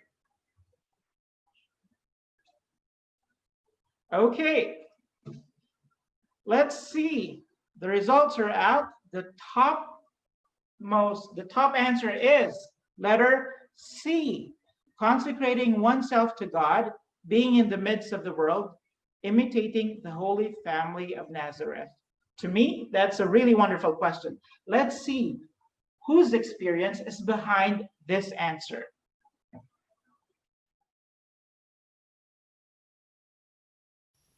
Ciao, vi racconto la mia esperienza. Fin da ragazza ho frequentato la chiesa, avevo un'esigenza di vivere con più radicalità la mia fede cristiana. Solo che in parrocchia tra noi giovani c'erano gelosie, preferenze di amicizia e mi chiedevo, le parole di Gesù non sono più attuali, il Vangelo oggi non si può vivere. Quando ho conosciuto il movimento ho incontrato giovani impegnati a vivere per Dio mettendo alla base della loro vita il Vangelo. Io ho detto, ma allora il Vangelo è vivibile anche oggi. Questa mia esigenza di radicalità mi portava a un sentimento sempre più forte di volermi impegnare di più con Dio. Solo che non mi vedevo con un abito religioso in un convento o come suora missionaria. Poi dover andare contro le aspettative dei miei genitori e parenti, contro la normalità di una vita matrimoniale che la società vive, richiedeva coraggio. Però nel movimento avevo conosciuto persone consacrate che vivevano la loro vita con gioia e con libertà. Ma avevo conosciuto anche focolarini sposati e ho detto perfetto, questo unisce le esigenze della società e di tutti i miei amici e parenti e la mia chiamata. Solo che questo non era nei piani di Dio. Io potevo formare una famiglia e che viveva per Dio, ma dentro non mi sentivo libera. Comunque lui ha continuato a farsi sentire, ha aspettato tutti i miei tempi, fino a che questa voce non era così forte che in cuor mio gli ho detto il mio sì. Ma veramente Dio chiamava me così insignificante, così con pochi talenti, incostante. Come essere sicuro di questo? Allora, in un colloquio con un sacerdote gli ho chiesto come lui era stato sicuro della sua chiamata e lui mi ha detto che prima Gesù chiama, poi aspetta la mia risposta, solo dopo si sarebbe manifestato e mi avrebbe confermato che era lui che mi chiamava. Ed è stato così. Dopo il mio sì è cominciato un periodo di forte luce in cui mi sentivo molto forte la sua predilezione per me e sono stati tantissimi atti concreti della sua manifestazione e del suo amore anche attraverso le difficoltà ed erano quei primi momenti, ma lo sono anche oggi. E se per me la bellezza di questa vita è potermi mescolare in mezzo alle persone in ogni ambito della società poter portare la sua presenza fa sperimentare la vita di Gesù alle persone solo dopo poter parlare. Grazie. ตอนนั้นอายุ 11 ขวบได้ไปทำกิจกรรมเยี่ยมผู้ป่วยที่โรงพยาบาลและได้พบกับเด็กหญิงคนหนึ่งเขาป่วยเป็นมะเร็งกระดูกนอนติดเตียงเดินไม่ได้เราจึงภาวนาขอพรการรักษาจากแม่พระด้วยกันดิฉันยังจำความรู้สึกวันนั้นได้ดีมันเป็นความรู้สึกเศร้าในขณะเดียวกันก็รู้สึกว่าตัวเองโชคดีนะที่มีแขนและขาที่แข็งแรงเพราะฉะนั้นจะต้องใช้มันอย่างดีไม่ใช่เพื่อตัวเองแต่เพื่อคนอื่นดิฉันได้เล่าให้คุณพ่อฟังถึงสิ่งที่รู้สึกคุณพ่อก็นิ่งอึ้งไปเลยที่ได้ยินลูกสาวพูดอะไรแบบนี้ต่อมาดิฉันได้รู้จักกับคณะโฟโคลาเรในงานเจนเฟสและได้ติดต่อกับเยาวชนของโฟโคลาเรเรื่อยมาเจนคนหนึ่งเรียนอยู่ที่มหาวิทยาลัยเดียวกันกับดิฉันพอดีว่ามันเป็นช่วงสอบกลางภาคดิฉันจึงมาที่บ้านเจนเพื่อเตรียมสอบกับเขาดิฉันก็หมกมุ่นกับการอ่านหนังสือทั้งวันในขณะที่เจนคนนั้นคอยบริการเตรียมอาหารรีดชุดนักศึกษาของดิฉันยุ่งมากและไม่ต้องการที่จะเสียเวลาแม้กระทั่งหยิบเข็มเย็บผ้าที่ตกอยู่บนพื้นแต่เจนคนนั้นเขาหยิบมันขึ้นมาทันทีเพราะกลัวว่าเข็มนั้นอาจจะทิ่มเท้าคนอื่นได้ผลสอบออกมาดิฉันได้คะแนนสูงแต่ไม่ภูมิใจเลยกลับรู้สึกแย่กับการที่ตัวเองเป็นคนเห็นแก่ตัวจากประสบการณ์นี้เองดิฉันตัดสินใจว่าอยากจะเป็นเจนอยากจะเริ่มชีวิตแบบเจนชีวิตเจนของดิฉันได้รับการหล่อเลี้ยงด้วยความรักและความไว้วางใจจากโฟโคลารีเนพวกเขาทำให้ดิฉันเปิดโลกทัศน์เปิดมุมมองใหม่ของตัวเองและสัมผัสกับประสบการณ์ใหม่ๆในวิถีชีวิตแบบพระเยซูดิฉันได้เข้าร่วมกิจกรรมต่างๆและทำงานอย่างใกล้ชิดกับโฟโคลารีเนมากขึ้นเรื่อยๆชีวิตของตัวเองได้ถูกเติมเต็มและมีคุณค่ามากยิ่งขึ้นดิฉันรู้สึกทึ่งชีวิตของพวกเขามากพวกเขาพร้อมช่วยเหลือและรับใช้ผู้อื่นพวกเขาให้ความสนใจต่อทุกสิ่งอย่างโลกผู้คนรอบข้างพวกเขามีความละเอียดอ่อนและสามารถรับมือกับสถานการณ์ต่างๆได้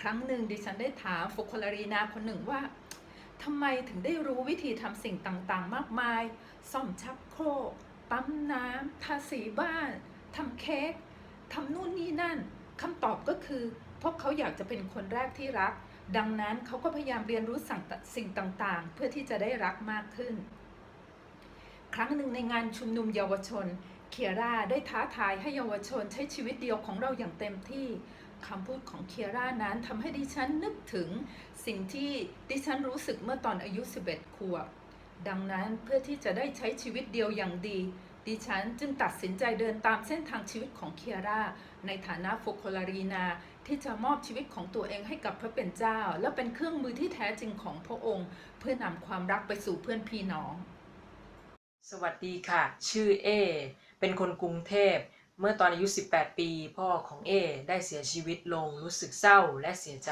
มากไม่รู้จะทำยังไงกินไม่ได้ยิ้มก็แทบจะไม่ออกไม่รู้จะดำเนินชีวิตยังไงต่อไปในภาคหน้าแล้วก็รู้สึกอย่างนี้เป็นเวลา1 ปีเต็มๆแล้วก็มีพี่อาสาสมัครคนหนึ่งของคณะได้ชวนเอกับแม่ไปรู้จักในงานมาริยาโปลีซึ่งเอชอบบรรยากาศของงานมาริยาโปลีมากแล้วก็เริ่มที่จะติดต่อคณะนี้แล้วก็เอก็ได้เป็นเยาวชนของที่นี่ด้วยแล้วก็มีผู้ดูแลคนหนึ่งที่เป็นโฟโคลารีนาเขาช่วยเหลือด้านไม่ว่าจะเป็นฝ่ายจิตวิญญาณฝ่ายกายการเจริญวิสีก็ทำให้เอได้เข้าใจเกี่ยวกับตรงนี้มากยิ่งขึ้นแล้วก็เมื่อก่อนเอไม่ค่อยชอบอยู่กับพวกชาวต่างชาติด้วยเหตุผลข้อที่1ด้านภาษาข้อที่2วัฒนธรรมที่แตกต่างแต่มีอยู่วันหนึ่งโฟโคลารีนาอีกคนหนึ่งอยากให้เอไปเป็นไกด์นำเที่ยวทั่วกรุงเทพเลยนะให้กับพวกเยาวชนชาวต่างชาติซึ่งรู้สึกยากนะตอนแรกไม่อยากไปแต่ก็ลองทำประสบการณ์นี้ดูและหลังจากนั้นเอก็รู้สึกชนะความกลัวตรงนั้นได้แล้วก็รู้สึกว่าอันนี้แหละที่เราจะต้องรักพระเยซูเจ้าในตัวเยาวชนต่างชาติเหล่านั้นแล้วก็มีอยู่วันหนึ่งพวกเราได้ไปที่เชียงใหม่ไปทำกิจกรรมให้กับพวกชนเผ่าณตอนนั้นเองเอก็ ได้ยินเสียงดังขึ้นมาในใจแล้วมันค่อยๆดังขึ้นเรื่อยๆขึ้นเรื่อยๆเหมือนกับจะให้ตอบรับแล้วพอหลังจากนั้นก็รู้สึกมีสันติขึ้นมาในจิตใจขึ้นมาทันทีเมื่อตอบรับแล้วก็ก็ไม่อยากบอกใครแต่ว่าพระเป็นเจ้าก็ไม่ต้องการให้เป็นเช่นนั้นในที่สุดก็ต้องยอมบอกกับทุกๆคนทุกคนรู้หมด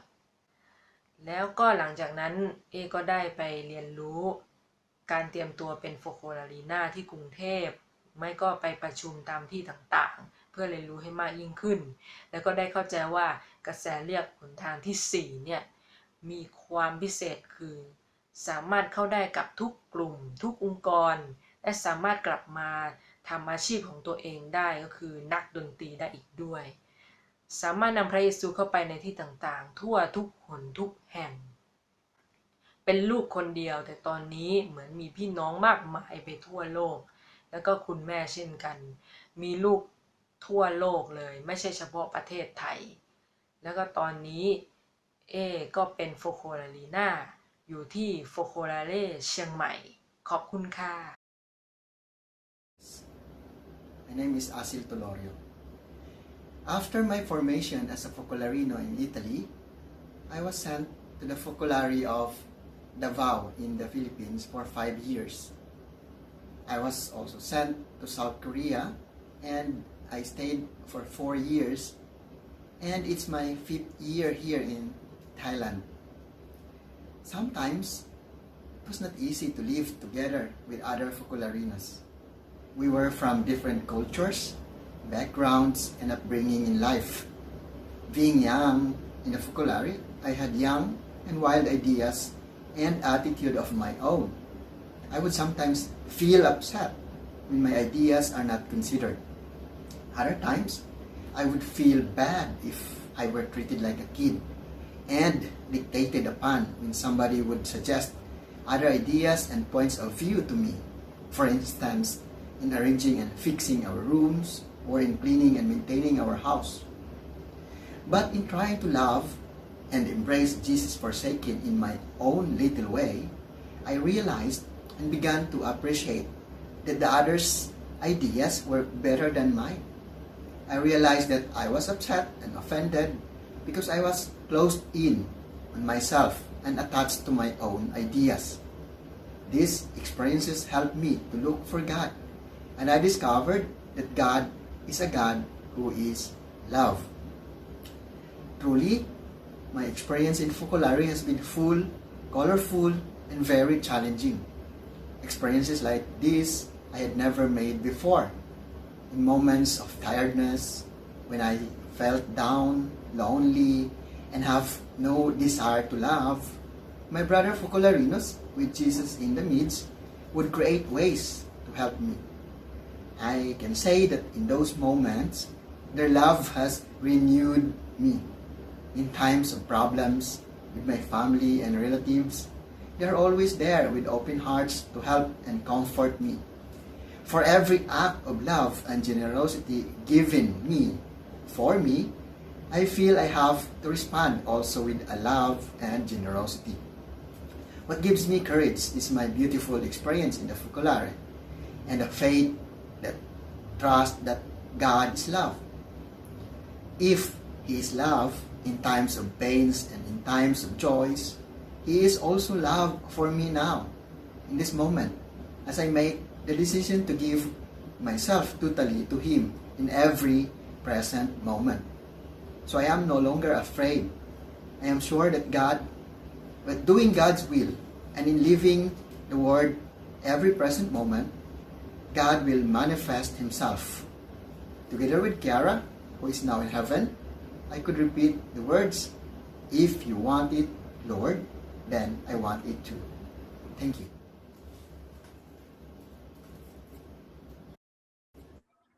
That was truly inspirational, Asil. Thank you very much. I know Asil very well. Asil is a Focolarino from the Philippines, but now he is based in Bangkok, Thailand.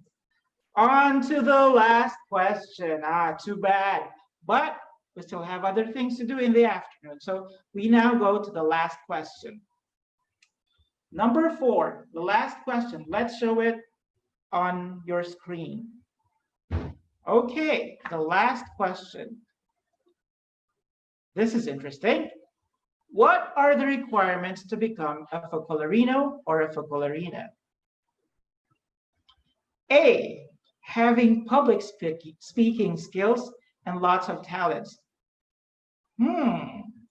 Or it could be letter B, belonging to a well-off family. You have to be rich to be able to become a Focolarino or a Focolarina. Or it could be letter C, putting God at the center of one's life and being guided by his faithful love. Or you could also choose letter D, being pious and a saintly person. Okay, choose wisely. It seems like an easy question, but remember that behind every answer, there is a corresponding experience. Now, click the letter of your answer and then press submit. Think, think, think, think. Choose, choose, choose, choose, and then click submit. Let's see. This is the last question.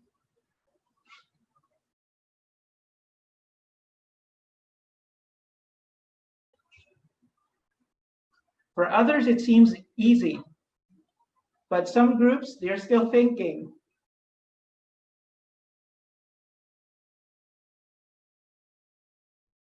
Other groups are still discussing amongst themselves what to choose.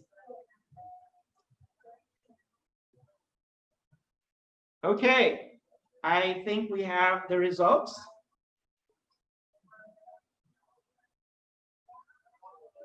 Wow, with a whopping 88%, the top answer is letter C, putting God at the center of one's life and being guided by his faithful love. Let's see the experience. My name is Christopher. I'm from Myanmar. I work as a physiotherapist in a school of children with special needs. I met the Focolare in September 2004. I attended their meeting of World Life, and from there, I feel something different. In my being a Christian, that is, it was not enough to go to Mass on Sundays or pray along with God, but I experienced the love that surrounded me, and that comes and goes in reciprocity with everyone. In those times, like so many young people, I too was trying to understand what to do with my life. I dreamed for a future. Then I walked and I attended university. I participated the activity of the church, but I was not fully convinced and fulfilled with how I was living. Yet I believe that God has a beautiful plan for me. So I started communicating with the Focolare in Yangon to learn more about Focolare, since I live 575 kilometers away. So afterwards, I feel to call to leave everything and follow Jesus in Focolare. It wasn't easy. My family was not well off. I'm the eldest child, so I feel the need to help the family. But one thing that touched me and kept me going was God's love is greater than everything. This thought, that God is greater than everything, kept coming to my mind. I felt I had to put God in the first place in my life and love the brothers who was close to me. Doing so was a constant starting again. God did not fail in His love for me. Through various peoples and circumstances over the years, my family has been able to overcome every difficulty. Even I was far away, All this experience helped me to strengthen the relationship with God in my daily life. Entrusting everything to Him. Thank you very much. Thank you very much, Christopher, for pouring out your soul to us. Christopher is a Focolarino and he is now based in Myanmar. So, everyone, it doesn't matter if you don't have public speaking skills or lots of talents. It's not important. It's just secondary.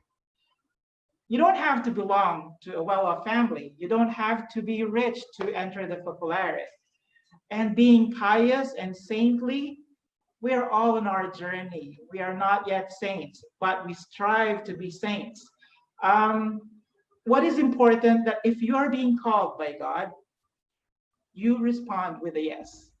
And if God calls you, you put God at the center of your life and let Him guide you and be faithful to His love. Thank you very much, Christopher. So that was a fun and exciting and eye-opening experience. Some answers are really hilarious. Some experiences were even a surprise to me. I hope you like all of them as much as I do. But what can we get from all these? It just means that all these Focolarinos and Focolarinas have followed God, who led them to take on a very interesting journey. There are also some Focolarinos who took other roads, but remaining Focolarinos, I actually, at the chat section of our Zoom, someone asked, one of you asked, is the pilot also a Focolarino? The answer is yes. The pilot that you saw a while ago is also very much a Focolarino, and he's still on his way as a Focolarino.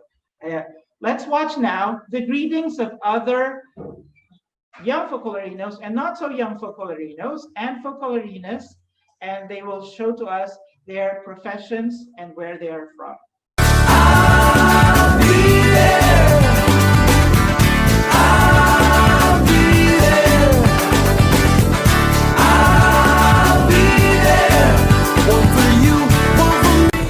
Making space for love, making space for love, making space for love. Hello, my name is Adelso from Brazil. Jason from the Philippines. I am Miguel from Italy.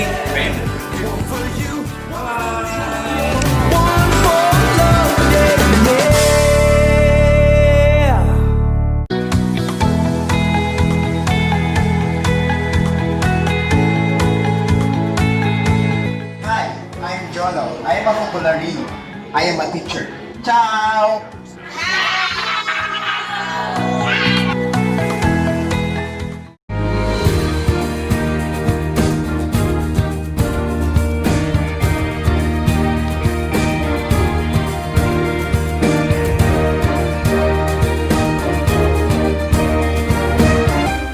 I'm Grisel. I'm a Focolarina. I'm a dentist. I work at the public health care, and this is my dental office.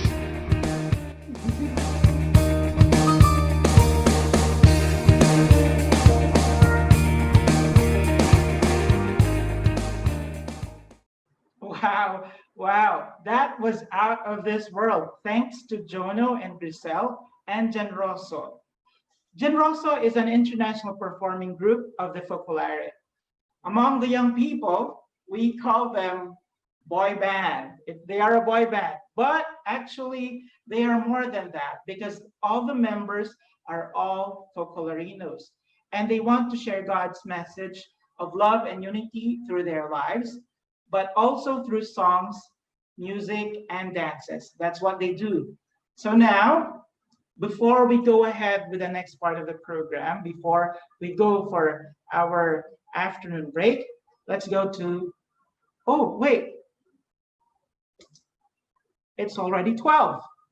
It's already 12 noon. So let's do the timeout. Let's take the time out to pause for a moment in silence and pray for peace in the world. We also pray for the peace in the hearts of every man. We also pray for healing and hope amidst the COVID-19 pandemic. And then all of us here are young people. We pray for all the young people in the world, and we pray for vocations, especially. We also pray for our particular intentions. So now let's take a minute of silence. Let's pause and do the timeout.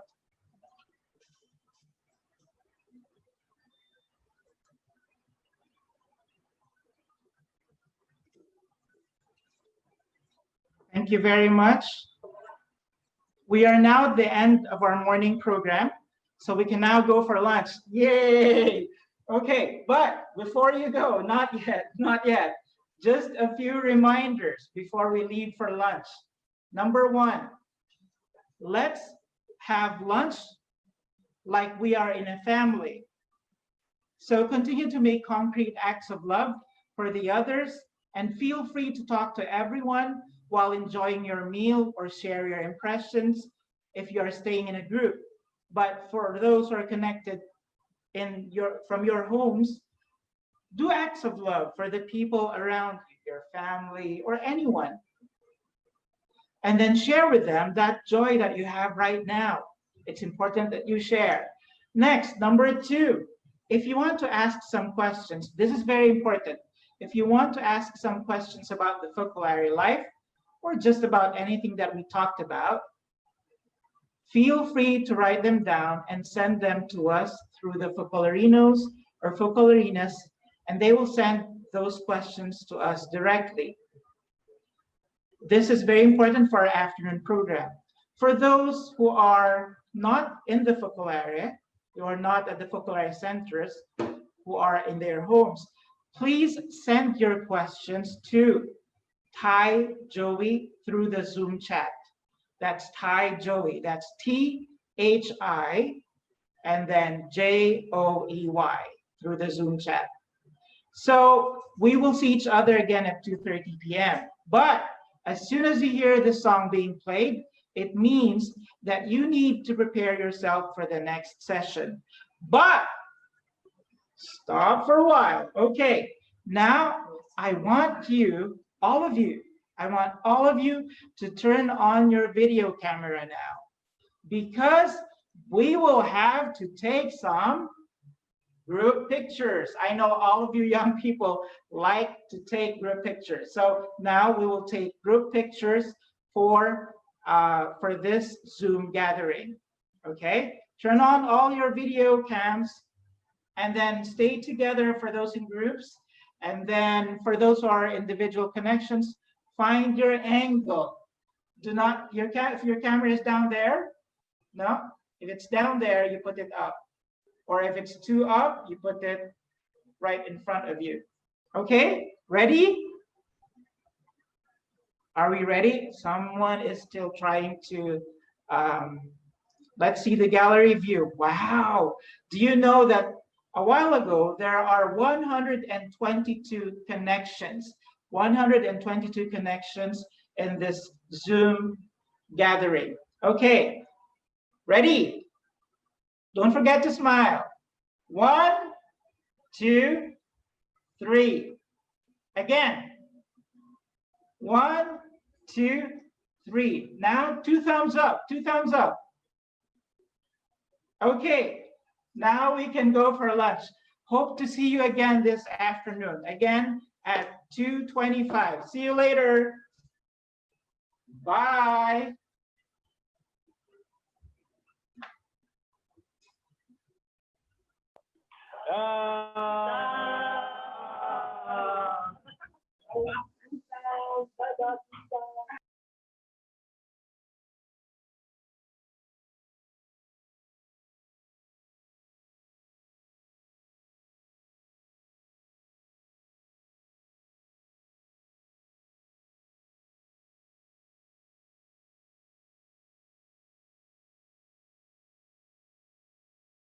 Okay, so now we will go to our games to help us be perked up.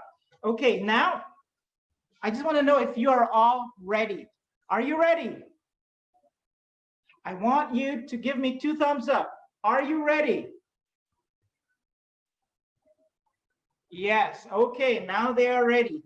So, welcome to the ultimate game show.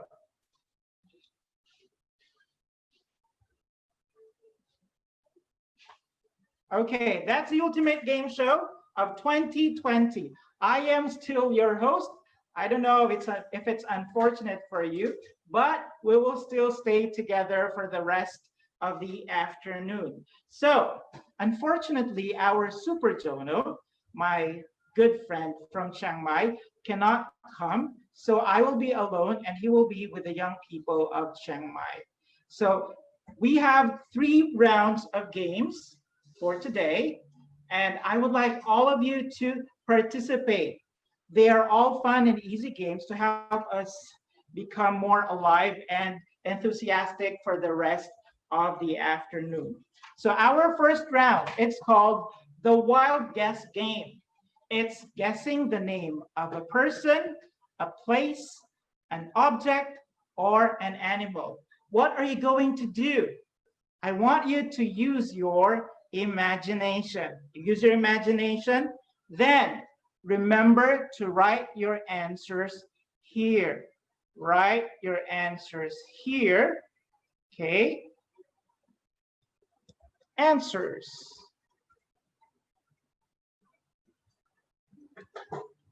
Write your answers on the Zoom group chat if you have the answers to the questions. Okay? Can I see 2 thumbs up again? Okay, very good, very good. Okay. Remember to write your answer on the group chat. Do not forget that. Number 1, I want you to guess this person. Who is this person?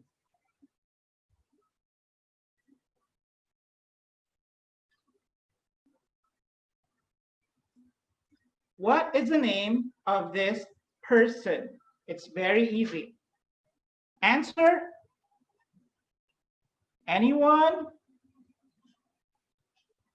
Very good. This is Thai.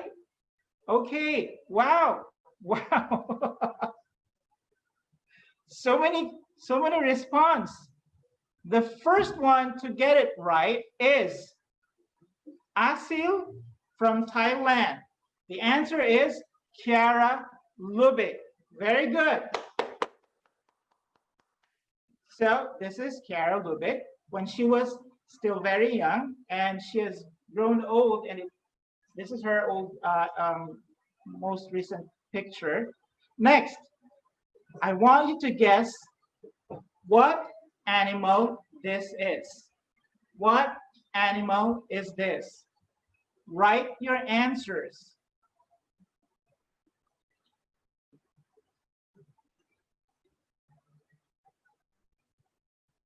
Alien's egg.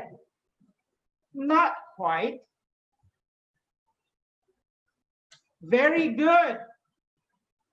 These are the Jen from Chiang Mai. The answer is armadillo. When it's not curled into a ball, it looks like this.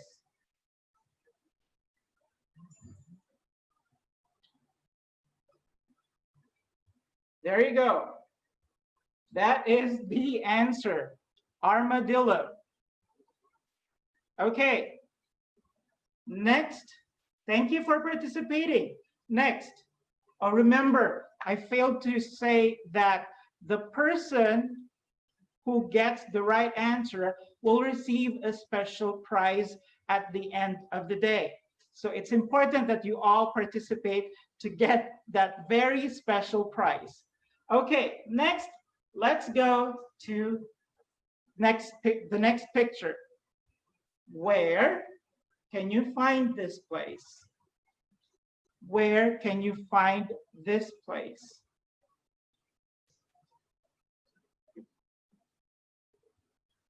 Wow. Of course, they know it.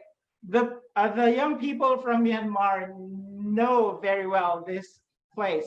It's not in Borobudur. It's not in Bagan. It's in Ratanabuan Kaya in Mrak U, Myanmar. It's in the western western region of Myanmar. A very, very beautiful place. Okay, next picture.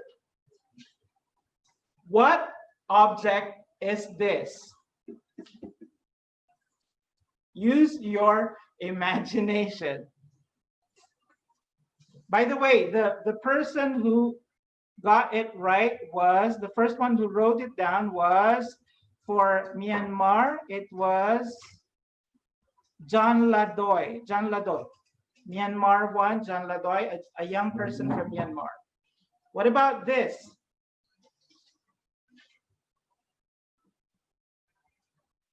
It's a cat. No, it's not just a cat. It's a very special cat.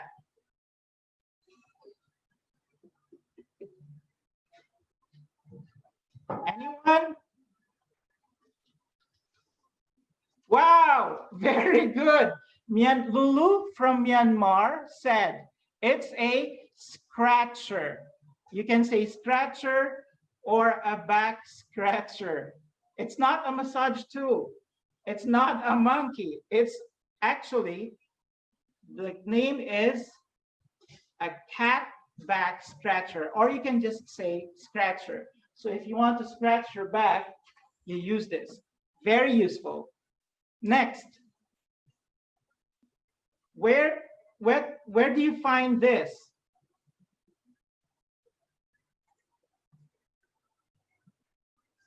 In which country can you find this place?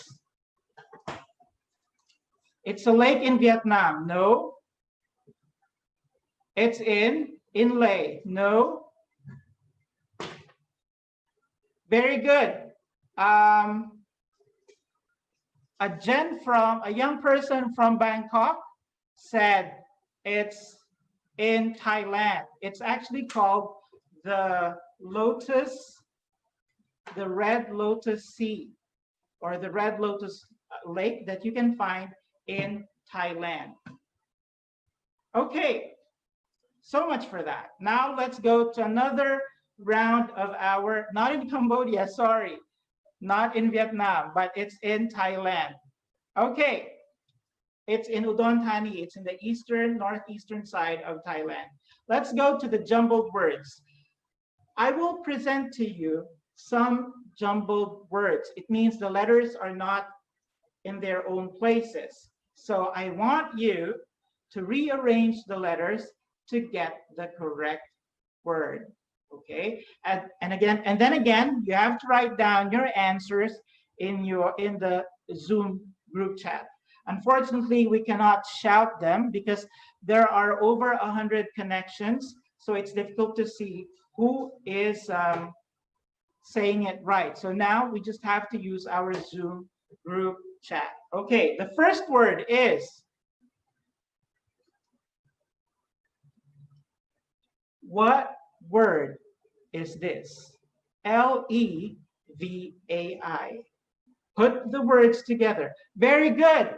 From the Philippines, from Mariapolis Peace, they said alive. Very good. Excellent. Next word. Nacitov. What is this word? Wow, excellent, good job. From Pakistan, Susan said vocation. Very good. Oh, many are participating from Myanmar and Yogyakarta. Very good. Next word. This is quite difficult. O-O-O-N-I. Excellent. Juwita said Focolarino. Of course. Not Darwin, but Focolarino. Thank you for participating. Next. This is the most difficult word in this list.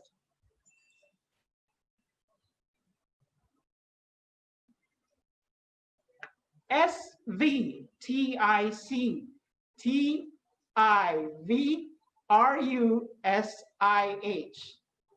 Very good. Again, from the Philippines, from Mariapolis Peace, they said, Christus vivit. Very good. Not I love you, but it's Christus vivit. Okay. Now, this is getting more and more exciting, okay? We are having the charades, okay? In the charades, we've asked some of our friends, some of our young people from different parts of Southeast Asia to act some words, and you will guess what word is that by writing down your answer again in the Zoom group chat. So I will leave the screen sharing and then I will go to the live video streaming. Okay? Okay, hello. Can you see me? Yes. Okay, very good. Next. Okay, I want to see all of you. Very good. So now let's call on our first young person to act out a word, okay? Many of you have played this already, so you have to guess what they are trying to show to you, and then write your answers in the group chat. Let's call on Bibi and Dave from Chiang Mai, Thailand. Bibi and Dave. Okay. Bibi and Dave, can you wave your hands first? Wave your hands. Wave your hands to see if you are ready. Okay, now, are you ready? 1, 2, 3, go. Okay, ready, go. These are 2 words. Answer.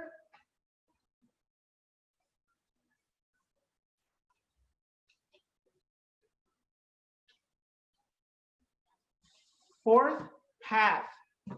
Very good. That's from Pakistan. Wow. They wrote down 4th way. Excellent. Very good. Thank you very much, Bibi and Dave from Chiang Mai. Okay.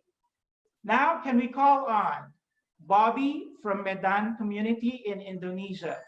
Bobby from the Medan community in Indonesia. Where are you, Bobby? Okay, Bobby. Hi, Bobby. Okay, can you give me 2 thumbs up before we start? 2 thumbs up. Very good. Excellent, Bobby. Okay, what is the word? 1, 2, 3. What is this word? What is he doing? Yoga. No, very good. Very good. There's Winda from Indonesia. She said grasshopper. Grasshopper. Very good. Excellent, Winda. You guessed it right. Thank you very much, Bobby. Thank you. Next, let's go to the 3rd word. Can we call Anna from Myanmar? Anna from Myanmar. Hi, Anna. Anna's ready. Okay. Are you ready, Anna? What is the word? You can start now. 1, 2, 3.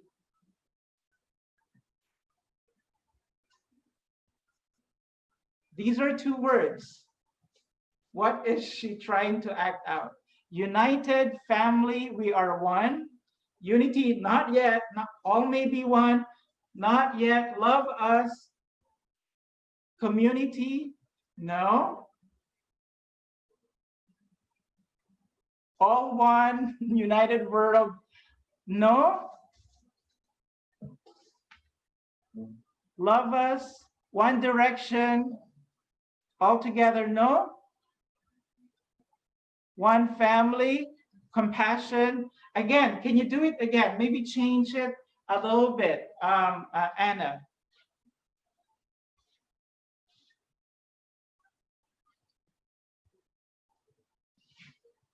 No?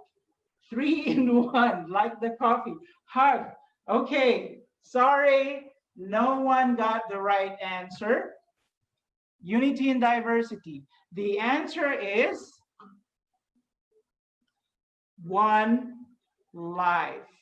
Okay, one life. Okay, thank you very much, Anna. Bye.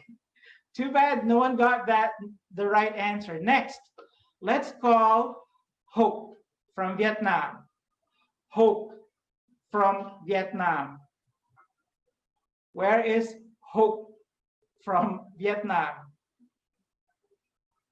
Hi, Hope. Hello. Hello. Hello, Hope. Okay. Are you ready? What is this word? Act it out. 1, 2, 3.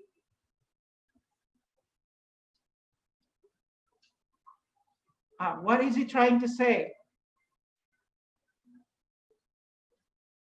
Rowing, way of love, stream, almost there. Navy, paddle, dolphin, wave, row the boat. It has something to do with wave. Again, Hope. Continue. One word. Not surfing. Yes, very good. Well, of course, the one from Vietnam, he said river. Very good. That's river. Thank you, Hope. Next, let's call John from Myanmar. John. John, ready? Yes, he's ready. Okay, what is the word, John?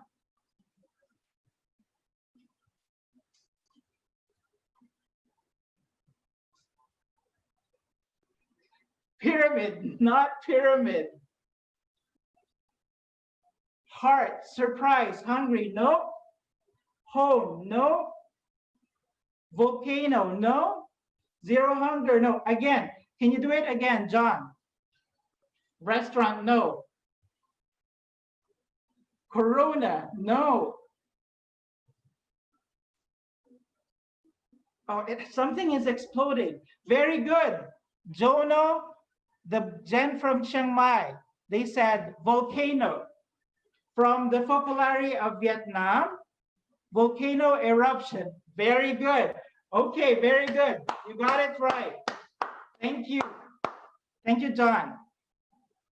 Now let's go to Agus from Indonesia. Agus? Where is Agus? Hello, Agus. Hi, Agus.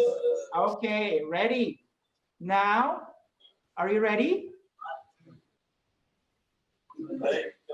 1, 2, 3. Destination. Very good. From Thailand. They said journey. Very good. Thank you. Agus was complete with props. Thank you, Agus. Now let's call Linda. Linda from Bangkok, Thailand. Linda. Hi, Linda. Hi. 2 thumbs up. 2 thumbs up, Linda. Ready? Okay, what is this? Spider-Man. Again. Oh, Spider-Man. Okay, someone said Spider-Man or Spider-Woman. Thank you, Linda. And last, our last, thank you, Linda. Last, let's call on Ludo from, again, from Indonesia. Ludo. This is not easy, okay? What is he doing? What is it? Not Spider-Man. Giving spider in, well, very good. Myanmar, Lulu said Harry Potter. Harry Potter. Very good. Thank you. Thank you, Ludo. Very good. Excellent job, Lulu from Myanmar.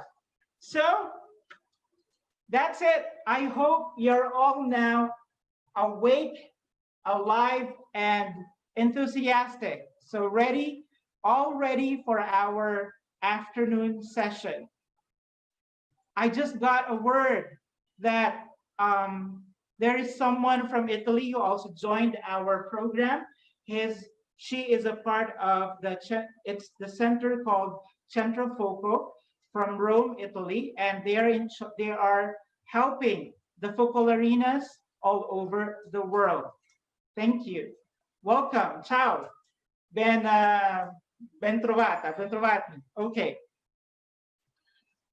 Thank you very much to all for participating. I hope that we are all now very much awake.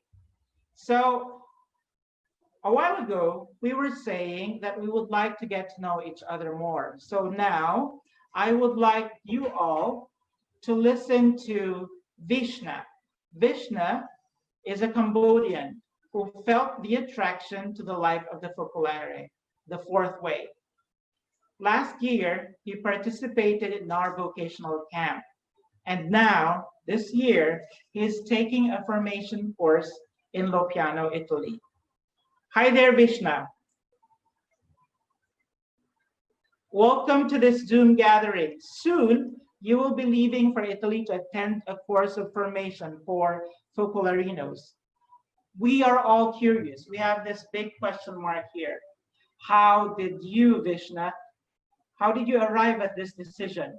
What were the challenges that you faced to be able to discern, understand, and reach this decision? My name is Vishna from Cambodia. I'm happy to share with you about my vocation. First of all, I would like to tell you of my background. I have 4 siblings. I am the youngest. I know the movement in 2016. There is no Focolare in Cambodia, but some members came regularly to meet the community. We usually go to Thailand to attend Mayapolis. At first, I don't really understand much of the Focolare, but during my second Mayapolis, I was so happy and I really liked being there. In the meantime, I was already concerned of what I want to do with my life. The question of offering myself to God would pop into my head one interval. When I shared this to the Focolarina who visited Cambodia at the time, she invited me to go to Chen school in Chatadala of the movement in Tagaytay in the Philippines. I don't know about this place, but she told me, just go, say your yes. The place could help you discern what you want to do with your life. So I said my yes. For me, it was an invitation to say my yes to God. I was so happy when I arrived there to stay with many brothers. During that time, the call to give myself to God became stronger, especially during prayer time. I wanted to become Focolarino. In fact, on my 3rd month there, the voice within me was telling me, give yourself to me. I don't understand very well what to do. What helped me during those moments were my talk with another Focolarinos. They guided me to listen well to that voice. After some months, I asked to transfer to Scoletta, where the youth who want to know more of the life of the Focolarinos are staying. I was happy in tent house, but I felt it was not enough for me. I want something more. You might say it was an easy choice, but to tell you the truth, I was also afraid to make the choice. But I remember the gospel when Mary received the annunciation that she will be a mother of Jesus. She also afraid, but she said her yes. I felt great joy when I finally say my yes. I'm glad also that my family support this trip of mine. This year, I'm supposed to go to Italy for my formation, so I went home to greet my family. But because of the pandemic, I cannot leave my country, not even to Thailand to be in Focolare. But even in this situation, I say my yes to God, which is to stay at home with my mother. Some like me are also in their own countries because they too cannot travel. The 104th was that we can all participate in online formation classes. This group became my virtual vocabulary. We share many things together. We have big unity and we experience the true sense of a family. So I would really say that we can keep Jesus in the midst, even distant. I am happy to share with you this part of my life adventure. I pray for all of you that by listen well to the voice within you, you would know better what God wants from you, and that you could happily say your yes. I would say the voice is stronger and clearer if you continue to love always. Thank you. Please pray for me. Thank you very much, Visna. And we are one with you in this new chapter of your journey. God has led Vishna to a new road, which in many cases is a road less traveled. We accompany him with our prayers and unity. Also, when you reach Lopiano or Monte in Switzerland, there's this period of formation in our schools. The Focolarinos and Focolarinas feel while they are in the school that it was an exciting adventure. But the adventure does not stop there. A roller coaster ride will come after when they finish the school. Now, here's a video clip of the different exciting destinations of new Focolarinos and Focolarinas who finished their school in 2016.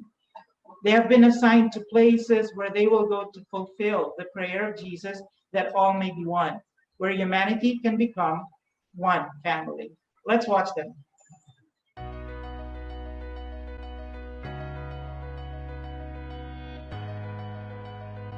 Ora vi diamo la notizia che questo weekend a Monte in Svizzera si è conclusa l'Assemblea dell'ONU, cioè l'Organizzazione per una nuova umanità, composta da 17 membri provenienti da diverse parti del mondo. Con lo scopo di diventare ambasciatori della pace, hanno combattuto una vera e propria guerra. Sì, così l'hanno definita. Una guerra contro il proprio io, per andare oltre i propri limiti. Hanno scoperto che la migliore strategia per vincere è perdere la propria idea, perdonare se stesso e amare l'altro. Uno dei partecipanti ha dichiarato che la pace interiore è il primo passo per costruire rapporti di fraternità. Ora abbiamo l'opportunità di conoscere chi sono e quale sarà la loro missione. Ciao a tutti, sono Lulu della Cina. Io entro in Italia. In questa scuola ho vissuto l'esperienza della fraternità nella diversità. Io vorrei portare l'unità lì dove entro e testimoniare il Vangelo. Ciao a tutti, io sono Vicala, vengo dal Brasile. Io sono Rosalind, vengo da Myanmar. E sono Nico, sono filippino. Abbiamo in cuore la gratitudine e la gioia di aver sperimentato cosa significa essere Chiesa, cioè il valore della comunità come corpo di Cristo. Noi andiamo in Filippine! Ciao a tutti, sono Catherine, vengo dal Malawi e vado in Tanzania a costruire la famiglia. Ciao a tutti, io sono Anita, vengo dall'Argentina e con tanta gioia vado al Gen Verde. Ciao a tutti, io sono Fernandus, vengo dall'Indonesia. Vado a far fiorire il dialogo in Indonesia. Ciao a tutti, sono Lisa, cinese. Vado in Giappone a portare l'amore. Ciao a tutti, sono Reinaldo di Cuba e andrò in Colombia per contribuire alla unità della famiglia umana. Buongiorno a tutti, io sono Rodrigue del Congo e vado in Camerun a stare accanto alla grande gioventù africana. Ciao a tutti, io sono Alejandro, sono del Venezuela, io andrò al centro del mondo, Ecuador, quindi aspetto che anche il mondo possa diventare il mio centro. Ciao a tutti, lei è Tamiris, brasiliana. E lui è Felipe, brasiliano. Dove andiamo? In Brasile. Per lasciarci guidare dallo Spirito Santo. Sono Som, sono thailandese, sono pronta per aprire il mio cuore e l'anima per la gente in Thailandia. Ciao a tutti, sono Ivana, vengo dall'Argentina e andrò all'Argentina. Questa formazione mi ha aiutato a crescere nell'accoglienza della diversità e soprattutto a superare gli ostacoli per conoscere veramente l'altro e scoprire che è un'immensa ricchezza per me. Anthony, tu come cinese sei pronto per andare a Shanghai?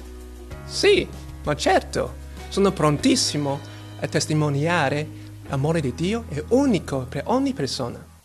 E tu, Elisa, come italiana, sei pronta per Shanghai? Sì, sono felicissima di incontrare questa nuova cultura e ho pensato a un modo molto concreto per fare amicizia. E tu cosa ti porti?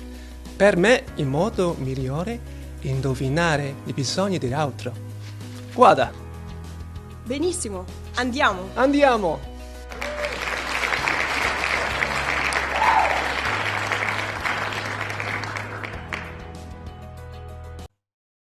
Wow, so cool, really so cool.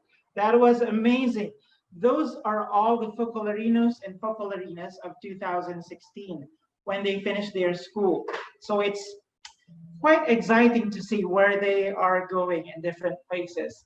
Where they're there, where they go, they find themselves firmly grounded in God through the Focolare, but staying in the midst of people of different cultures, languages, and religions. And since this life is something new, sometimes, many times, we could have mixed feelings about it. We have awe, joy, sometimes preoccupation, difficulties, consolation. Sometimes there's gladness, rejoicing. But one thing is sure, there will never be a dull moment in this adventure. Now, let's listen to Cecilia, a Focolarina from Myanmar, who will share with us her life and adventure in her journey after a stint in Monte in Switzerland. Let's watch her video. Mingalava, my name is Cecilia. As you know, I am Myanmar nationality. I met the Focolare Movement 2014 when I was attending the university through the Focolare who used to attend the daily mass in my parish. They invited me to the Water of Life meeting, which I like it because I understood something about life, and it was said that we can live the gospel in our daily life. It was discovery for me that it was not enough to read all the pages of the gospel, but to take a single sentence and live concretely. In this way, I could change things around me. Then I started to participate in the Gen Unit, and then eventually I became a part of the Gen Unit.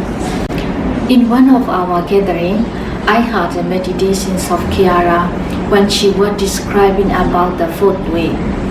At that moment, I felt strongly I wanted to follow God through Kiara, but I didn't understand it was a calling.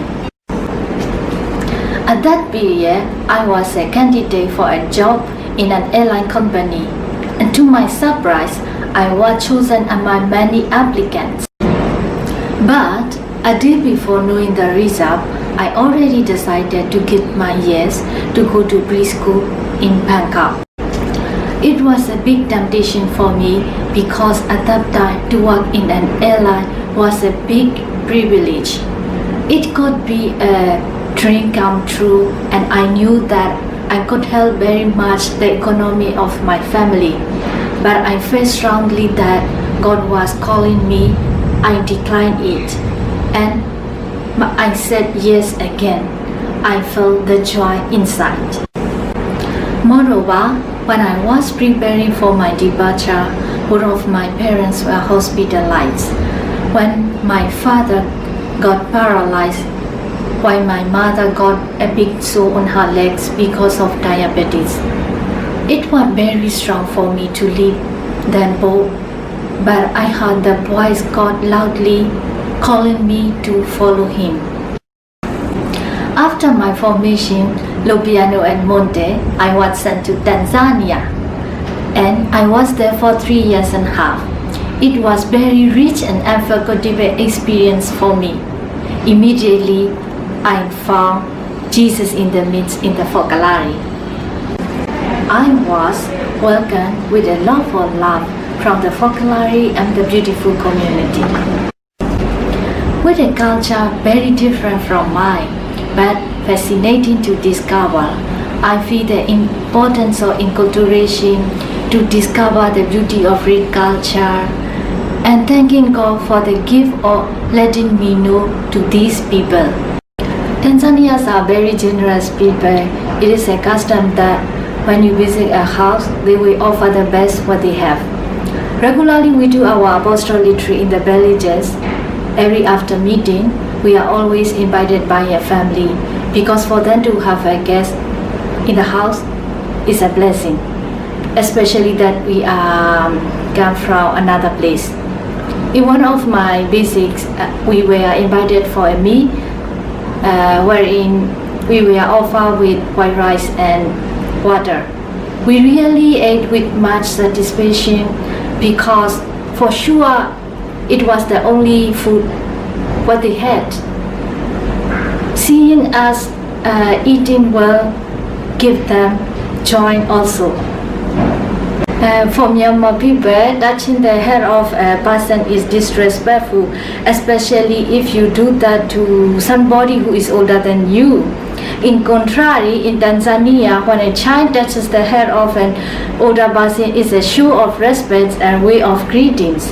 At the beginning, I felt very uncomfortable with the gesture, but later I tried to adapt myself by allowing my hair to be touched, and then later it became natural for me. Studying language Swahili helped me to enter to their way of life. I studied for 3 months, but it was not enough to understand the language well. But I felt that the most important language is to love. I try to listen their sufferings and joy with much love. Each person next to me, and my brother, my sisters, my parents. We were fighting Focolare from different countries. As you can imagine, we are different from one another. We try to live in unity in every moment, but sometimes our differences can be cause of disunity if love is lacking among us. One day, with another Focolarina, we were discussing one thing.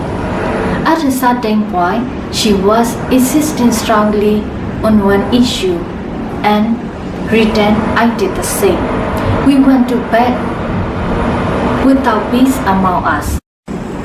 The next day, I went to work with heavy heart because I felt that I did not love her up to the end. When I was at work, I felt disturbed and I did not concentrate. I remember one phrase of the saying that Kiara mentioned, "Put love where there is no love, you will find a love." I decided to go back home.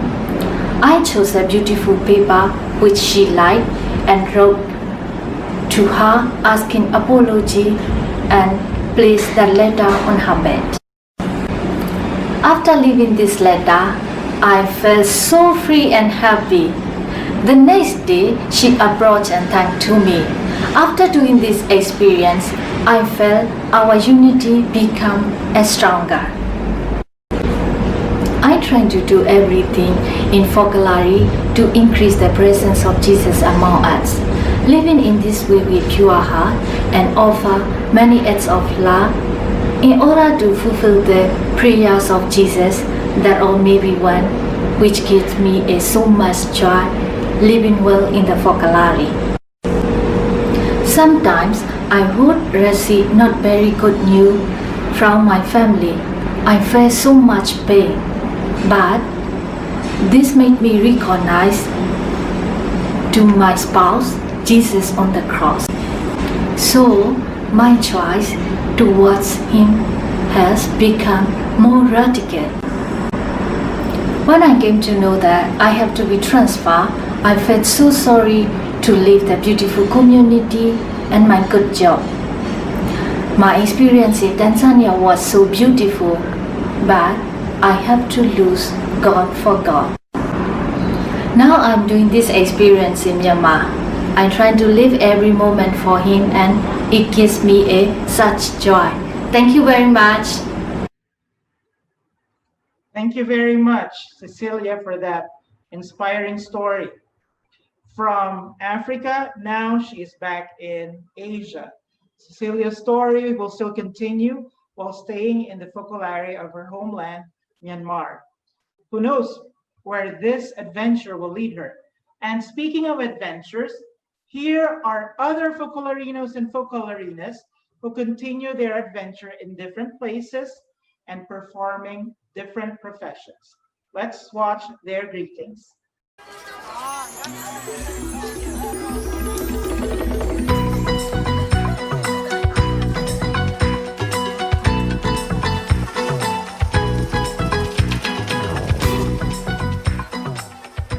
Hi, my name is Cecilia. I'm a Focolarina. I work in American International School here in DRC, Congo. Ciao!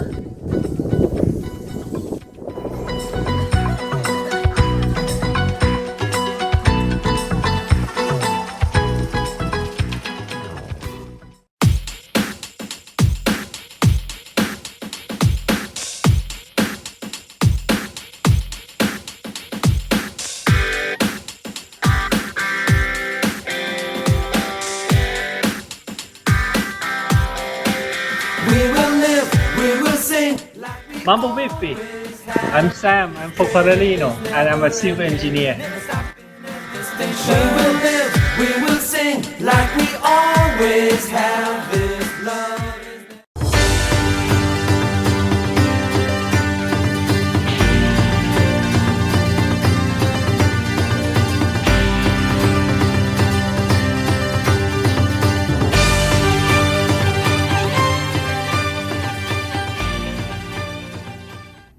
Hello everyone! My name is Joseph, and I'm a Filipino Focolarino. I used to work as a guidance counselor back in the old days. And after working in the field of the academe, I had the possibility to work with the International Performing Arts Group of the Focolare Movement, Genroso. And after working with them for 8 wonderful years, I now find myself back in the Philippines, specifically in Mariapolis Peace of Tagaytay. And since learning is a lifelong experience, I asked if I could study again. So now, I am a full-time student taking up my master's in clinical psychology. Hopefully, when I finish my studies, I will be able to accompany a lot of people with regard to mental health. And hopefully, I'm able to talk to you soon, even though if you don't have any struggles or challenges with regards to your mental health. I'm happy to talk to you. Bye! Ciao!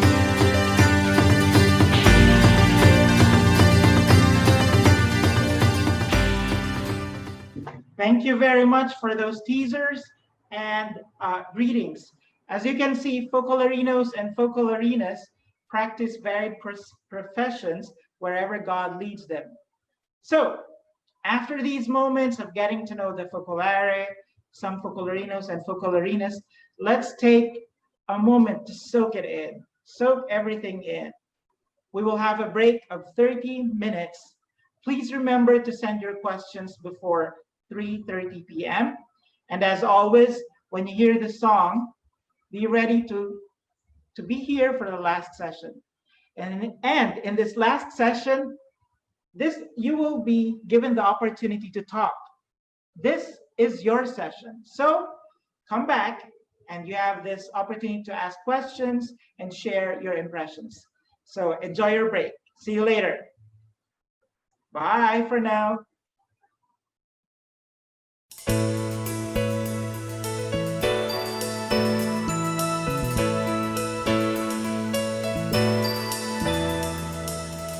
I wish you hear the song I sing. I wish you join me as I sing. The song of peace, the song of love, the song which everyone would like to sing. I wish we're all along the road to make the whole wide world a place of peace, a place of love, a place where everyone can live as one. And so let's join our hands and sing aloud. Let's show the world, let's show them how that the only way to make the world as one is to follow the way of love. I wish that all the wars would end, so a time would reign in our land, a time of peace, a time of love, a time of unity for all of us. I wish that all of us would learn to take the journey hand in hand, to live in peace, to live in love, to live for those who see the way of love. And so let's join our hands and sing aloud.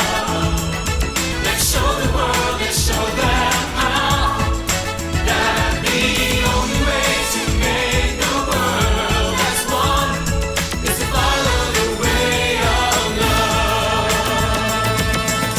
We've been sent to all the world by Him who gave the word. Now with Him who is the way, we all cry out to say,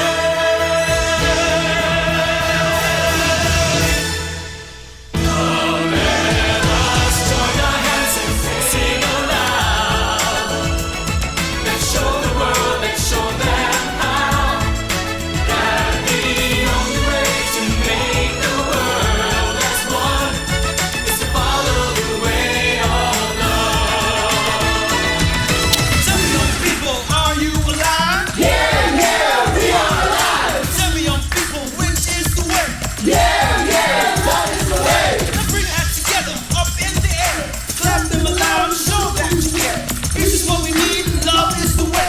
Forward, forward, join our hands and sing aloud. Ooh, let's show the world, show them how the only way to make the world to be one is to follow the way of love. Let us join our hands and sing aloud. Let's show the world, let's show them how. The only way to make the world as one is to follow the way of love. Is to follow the way of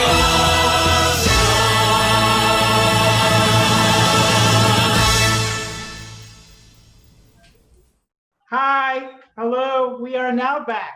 Okay, very good.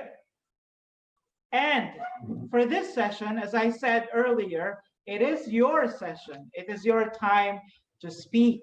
You've been listening to so many things, but now it's your time to talk. So we will divide ourselves into smaller groups of participants sharing the same language.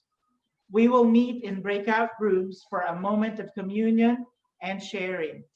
There will also be guide questions to help you. So I would like you to choose only one of the three questions. So only one question to talk about. But if you have time, you can also choose another one. So these are the guide questions. I think we have a projection of the guide questions. These questions are in different languages already. Number one, Have you ever heard even once the call to follow God as a nun, as a priest, a religious, a focolarino or a focolarina, or any consecrated life dedicated to God? What is it that attracted you to this vocation? You can also choose what is your experience of God's love and how is your relationship with Him. We will share our experiences of being loved by God and our relationship with God. So the third question is, what have you understood or felt in today's program? Or you can also talk about what do you have in your heart to share with us. So you can choose any of these 4 questions. Just choose one to talk about. And then also, just a suggestion, please try to speak briefly so that everyone in the group could have time to talk. You will have 20 minutes to meet, and after the small group sharing, we will all be back here in this main room for the Zoom meeting. I will just read briefly the different breakout rooms. We will have Myanmar 1 in one room, Myanmar 2 in another room, and Myanmar 3 in another room. We will also have Indo 1, and then also another, which is Indo 2 and Indo 3. We will also have English 1 and 2 together. There's also one group, which is India, another group for Pakistan, and then all together we will have Thai 1, Thai and then number 1, that's Bangkok, and then Laos and Cambodia. They all 3 of these will belong to the same group. And then another group, it's Thai 2. So we will have 20 minutes for the group meeting. Make the most out of this meeting. See you later.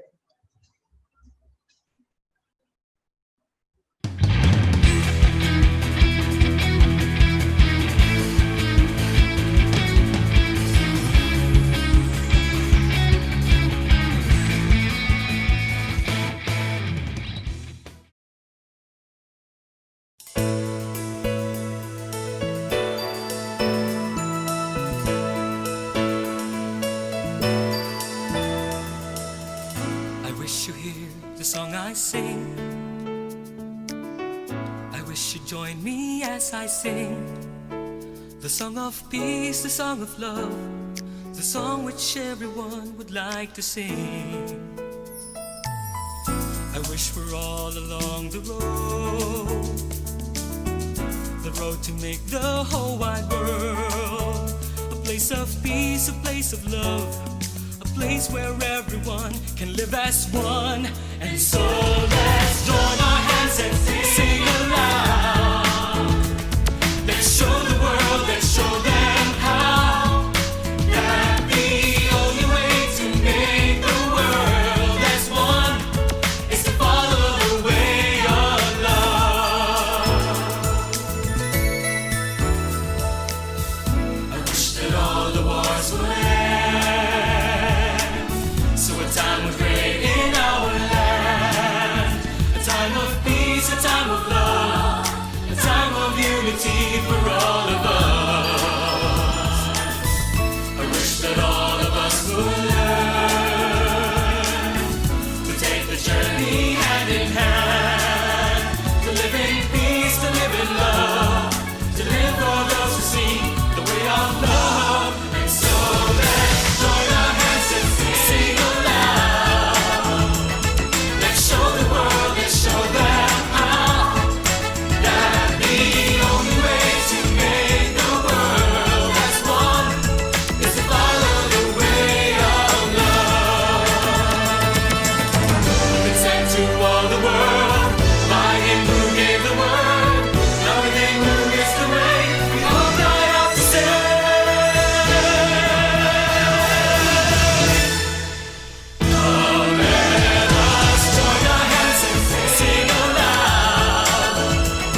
So with that brief problem, technical difficulty, we can now go ahead. So this only means one thing. We have to intensify our G's in the midst so that we can finish this program. It's the home stretch. So as I said a while ago, we received so many questions. And so we will ask Vivienne, Bancha, Glauco, and Veronica. We will start now, okay? The first question is from Pakistan, Chiang Mai, and Bangkok. How do we know if we have a calling? What are the signs? And what can help us to listen and understand God's voice? Who would like to answer? Anyone? Maybe I can start. Okay, go ahead. Right. So regarding the calling, so I'm talking as a calling for the Focolare life. So one of the things that is quite clear that is calling, it is attraction, okay? Because you feel attracted to that kind of life, that way of life, okay? But it's not only like, first attraction, but also in that attraction itself, you feel also like, you feel a certain peace, okay? But because someone also asked, when you say calling is something like a voice, something not, as we have already did the pooling, we cannot receive a message, we cannot receive a WhatsApp or Facebook, someone will write to you like that. But it is your relationship with God. Okay, so you will feel like God is calling you. That is, you feel it. I mean, you cannot deny it. It's a voice that, if you try to listen well, you understand that that is God's voice. And this voice, also we have, in our experience, it can be amplified also by talking, okay, with the others who has more experience, who we say that we make unity, we try to talk together, to understand together, to give you more, let's say, perspective, to understand better of that voice. I mean, to really understand that is really a voice of God, or really. But important is that, and that voice, that way of calling, it makes you feel happy, okay, happy and peaceful. So you feel like, that is the way. Though it is not easy, though it's not easy, you feel like that is, since that is should be my way, so I choose that way, I go for that way, so I have that courage, okay? God will give us the courage to follow that calling and to go to that, to that way of life. And I mean, in the word we use the word call self-realization. And you feel like more and more when you are inside that way of vocation, you feel more realize that you are, as your character, as your way of doing, it suits for that kind of things, more or less like that. Would someone want to add to what he said, to what Bancha said? Or no? Because the next question is something related to this topic. It says, the young person from Chiang Mai asked, he said, give me a reason why I should enter the Focolare. So anyone who would like to answer this question? If I would like to say something, I cannot give you any reason. First, you listen to that. I cannot give you any reason. You look at the Pop and Poppy. If you see them realize, you see them happy, it could be the reason. Because we answered the call the way God called us. And we have each one as a personal, firstly, because God called us. Each one. And no other reason I cannot give, if I will be the one to answer. Actually, Vivienne, that is the perfect reason why you should enter the Focolare. If God is calling you to the Focolare, then you should enter. You should follow the Focolare. If that is what is God is telling you. Another question. This one, when someone already has already listened to that voice within and understands more this calling, but there are challenges in responding to the call. This question, I will read you these three questions. They are all related. It's from Yogyakarta, also from Bangkok, from Chiang Mai, and also from Myanmar. Okay. One said, I feel that God might be calling me, but I am afraid. What can you tell me? How can you help me? What are the things that could help me overcome this fear? So it's about fear. Someone is asking about a girlfriend. Okay.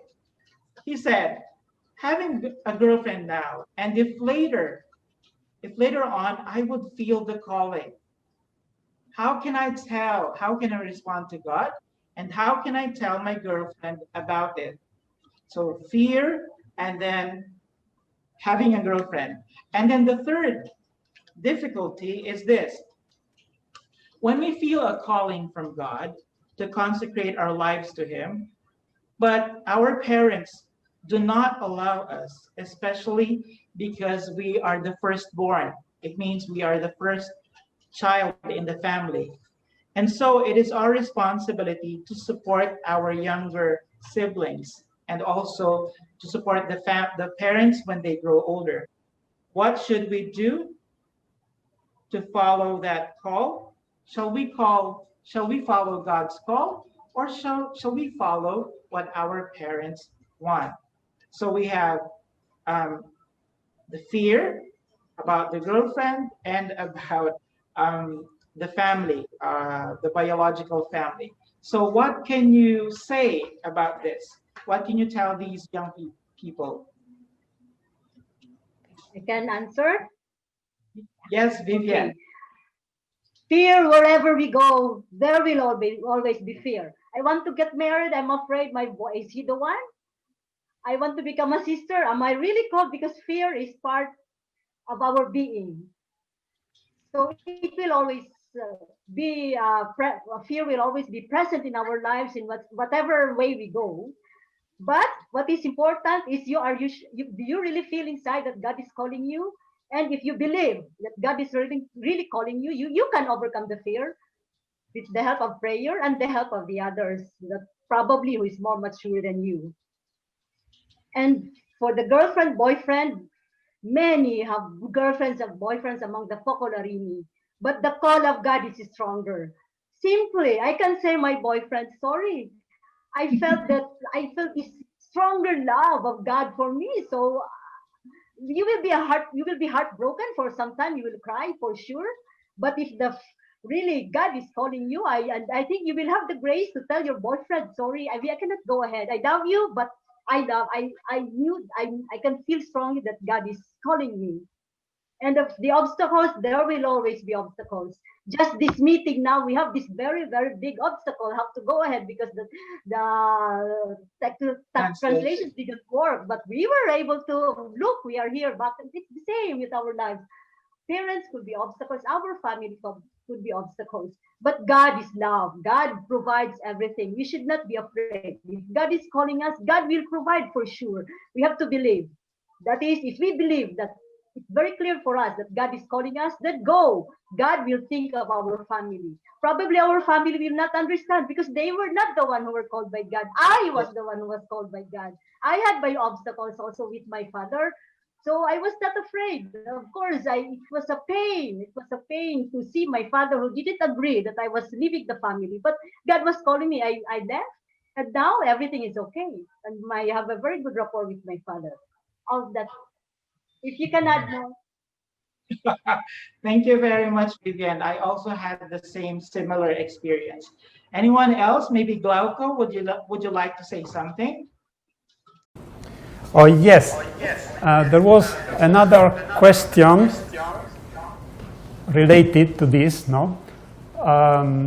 Because the question was, I am a sinner. I feel I am a sinner, a big sinner. I did big mistakes in the past. So if should I hear the voice of God, can I still follow God? Can I? I am allowed.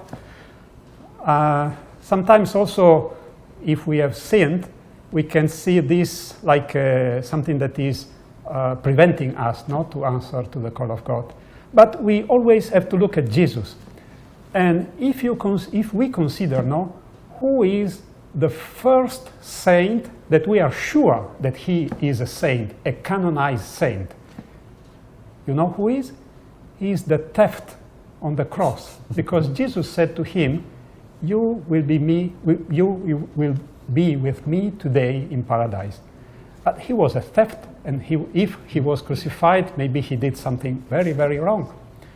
And then Jesus himself said to Mary Magdalene, many will be forgiven to you because we have much loved. And also, if we look at the life of the saints, like, for example, St. Augustine or St. Francis, they were not so good before their conversion. So our sins, not even our sins, should be an obstacle if God is really calling us. Of course, maybe we will experience the way of our sins. No? Maybe we say yes to God, we start to walk, and then we will feel the burden of our sins.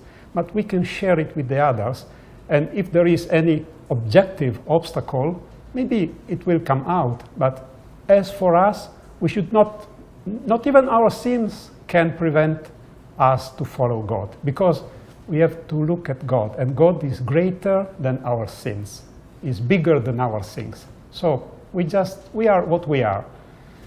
Jesus said, I did not come to call the just, but to call the sinners. And so if he called me, maybe he knew that I too was a sinner, but this is not important. The important is that he is calling me. So we just follow him. Thank you. Thank you very much. I think the key word here is God's love, which is far greater than all our sins, than all the obstacles that we may face. This is related a little bit to the next question. This is from Pakistan, Vietnam, Thailand, and Indonesia. They said, there are many things I want in life and dreams that I want to achieve in life. How can I put God in the first place amidst all these desires? And then, if someone already has everything and eventually choose to become a Focolarino or a Focolarina, well, do they have any regrets in life at the end? Maybe we can ask Veronica. I know she has so many things to say about this. Oh, yes. It started already in my family, no? to go against the current. No? I still remember when my father went to the whole village and told, oh, I have lost my daughter. I have lost my daughter. He had this feeling. And for me it was very hard to accept this, that the whole village knows now that my father has the impression he has lost his daughter. No? But in that moment of difficulties, what always helped me, no, it is the gospel. What tells me the gospel? What told me Jesus in that moment? No? He told me, don't be afraid, it's me, follow me. So this gave me the strength to go ahead, also in the moments where it seems impossible, in the moments where I was scared, in the moments I moments of suffering. Sometimes I cried. Why not? We all cry sometimes. But what I found was always more that I lost. More beauty, more happiness, more freedom. So maybe I lost some of the fashion, like my friends. They had beautiful dresses, but for me it was something of not much value, because I was looking for something greater, for true happiness, not for happiness what lasts only for a little while and the next day I will be sad again.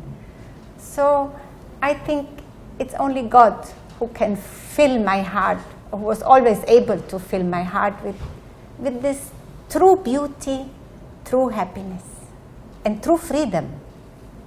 Thank you very much, Veronica. Maybe someone else would like to say something about this question. Do you have any regrets? You're all good looking, you're all intelligent, and you've had so many experiences at work.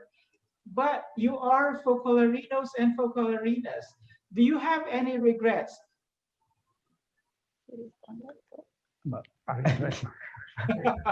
I can say something, but I think that sometimes you have some moment of like doubting. Maybe sometimes you have thinking that maybe that is not the way that I should live.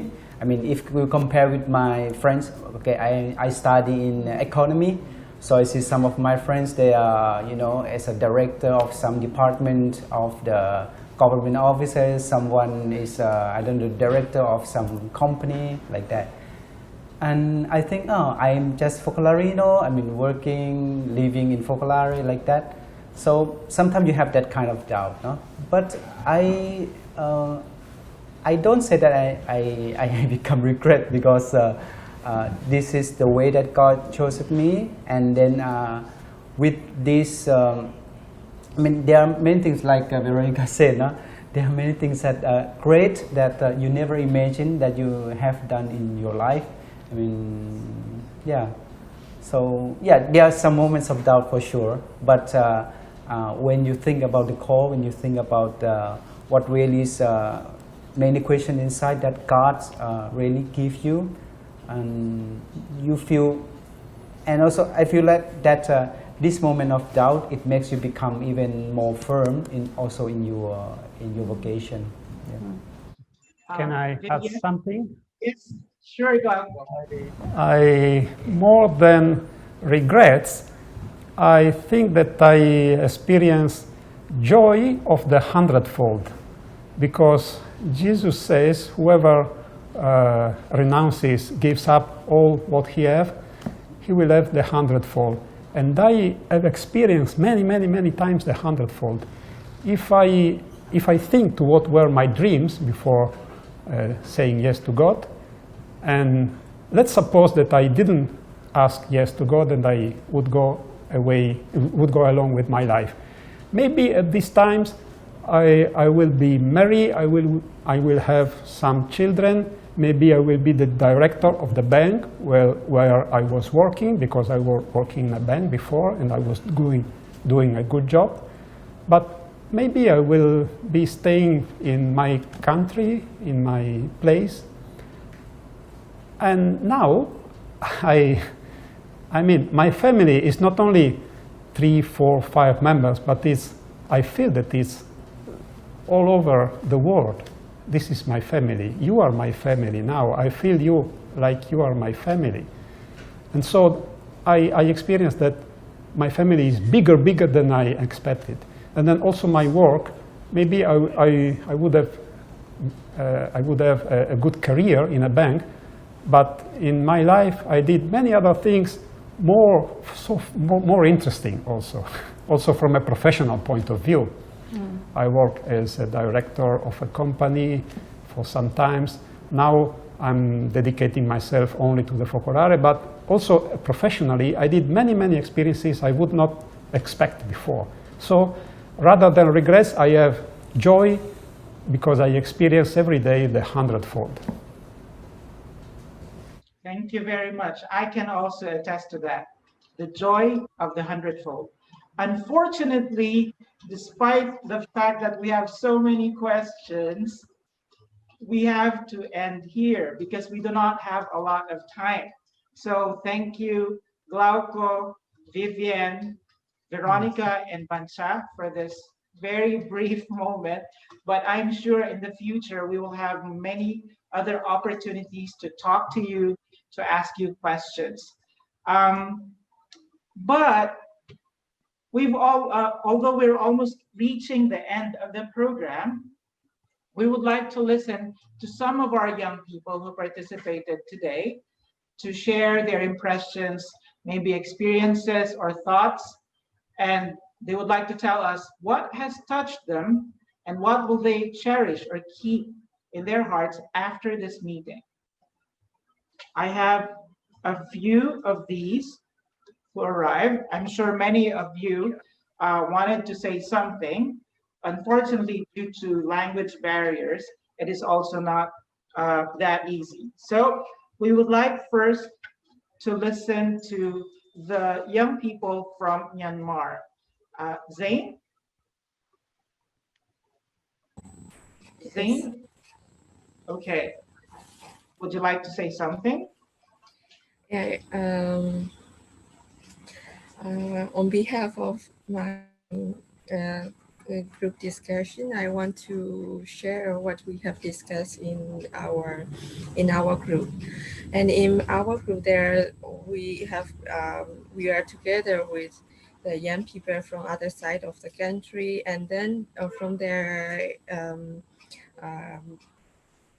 impression is they have felt like they have reflect the grace of God in their life, and also to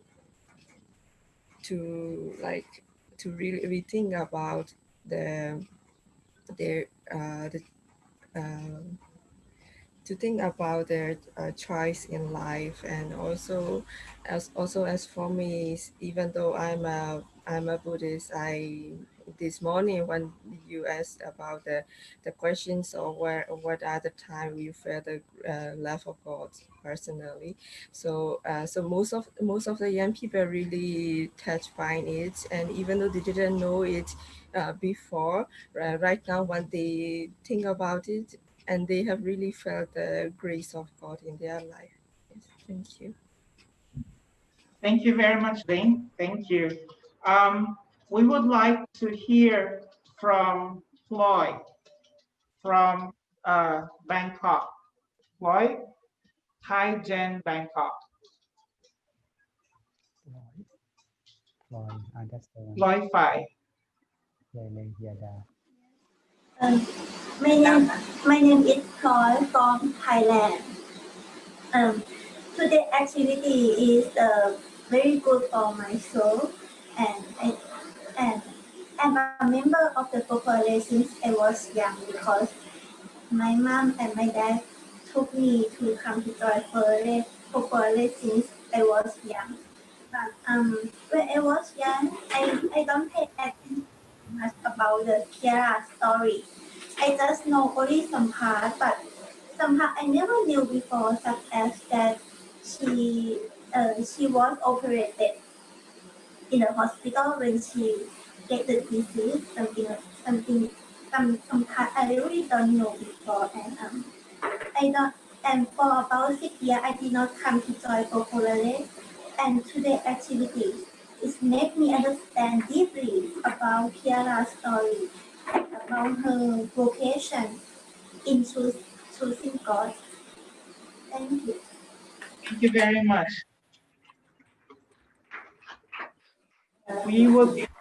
We'd like to also listen to Tun Tun Win.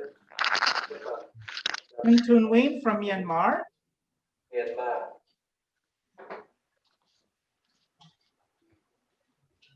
Tun Tun Win. Okay. He's a Yeah, Buddhist yeah, yeah, gent yes. from Myanmar. Yeah, yes, I Hi. am Buddhist. Yeah, from Myanmar. Today, when I had the experience of focus on focus, yeah, as some kind of situation. One side is his family situation. One side is the way that he wanted to work. I mean, it's a difficult situation. I mean, it's not easy for to be a Focolare, to be Focolare. No, I think and then yeah, that's all. That's all. Yeah, because if I were his place, I think I can do this. Yeah, I mean everyone cannot do it. It's a very special for someone. That's all. Thank you. Thank you. Thank you very much, Tunwei. Another one from Chiang Mai. Can I call Rin from Chiang Mai? Rin from Chiang Mai. She's using the Thai Jono account.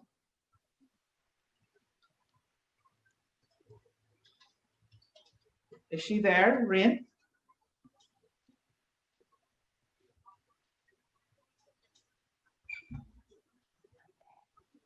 No? Okay.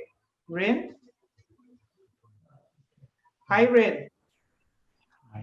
ค่ะสวัสดีค่ะชื่อรินนะคะจากสิ่งที่ได้ฟังพี่หมายถึงพี่โฟโคไลน่าโฟโคไลโน่นะคะกว่าที่เขาจะได้เป็นเหมือนเขาจะมีบางคนก็คือเหมือนได้ยินเสียงแล้วก็คือได้เป็นแต่บางคนเหมือนจะมีอุปสรรคกว่าที่จะได้เป็นอย่างนี้ค่ะแล้วก็พี่ที่ดูนะคะคือเหมือนมีหน้าที่การงานที่ดีค่ะแต่ว่าพี่ก็ฟังเสียงเทียบจากพระเจ้านะคะแล้วก็เลือกที่จะมาเป็นแล้วก็มารับใช้พระเจ้าเนี่ยค่ะ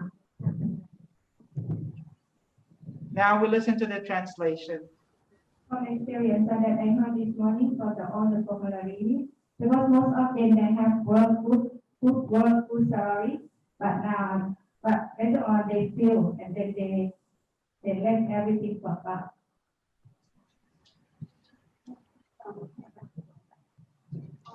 แล้วก็มีบางสิ่งนะคะที่สงสัยค่ะวันนี้ก็ได้คำตอบนะคะจากประสบการณ์ของพี่คนหนึ่งนะคะไม่ขอกล่าวนะคะแล้วก็ได้คำตอบค่ะแล้วก็แต่ว่าขอเก็บเป็นความลับนะคะ So from experience I got the answer that I have the question for a long time. So today experience I want Focolare. So I got the answer, but he's very shy now, so he doesn't want to say that who is that, but there is got the answer for the experience of all the Focolare.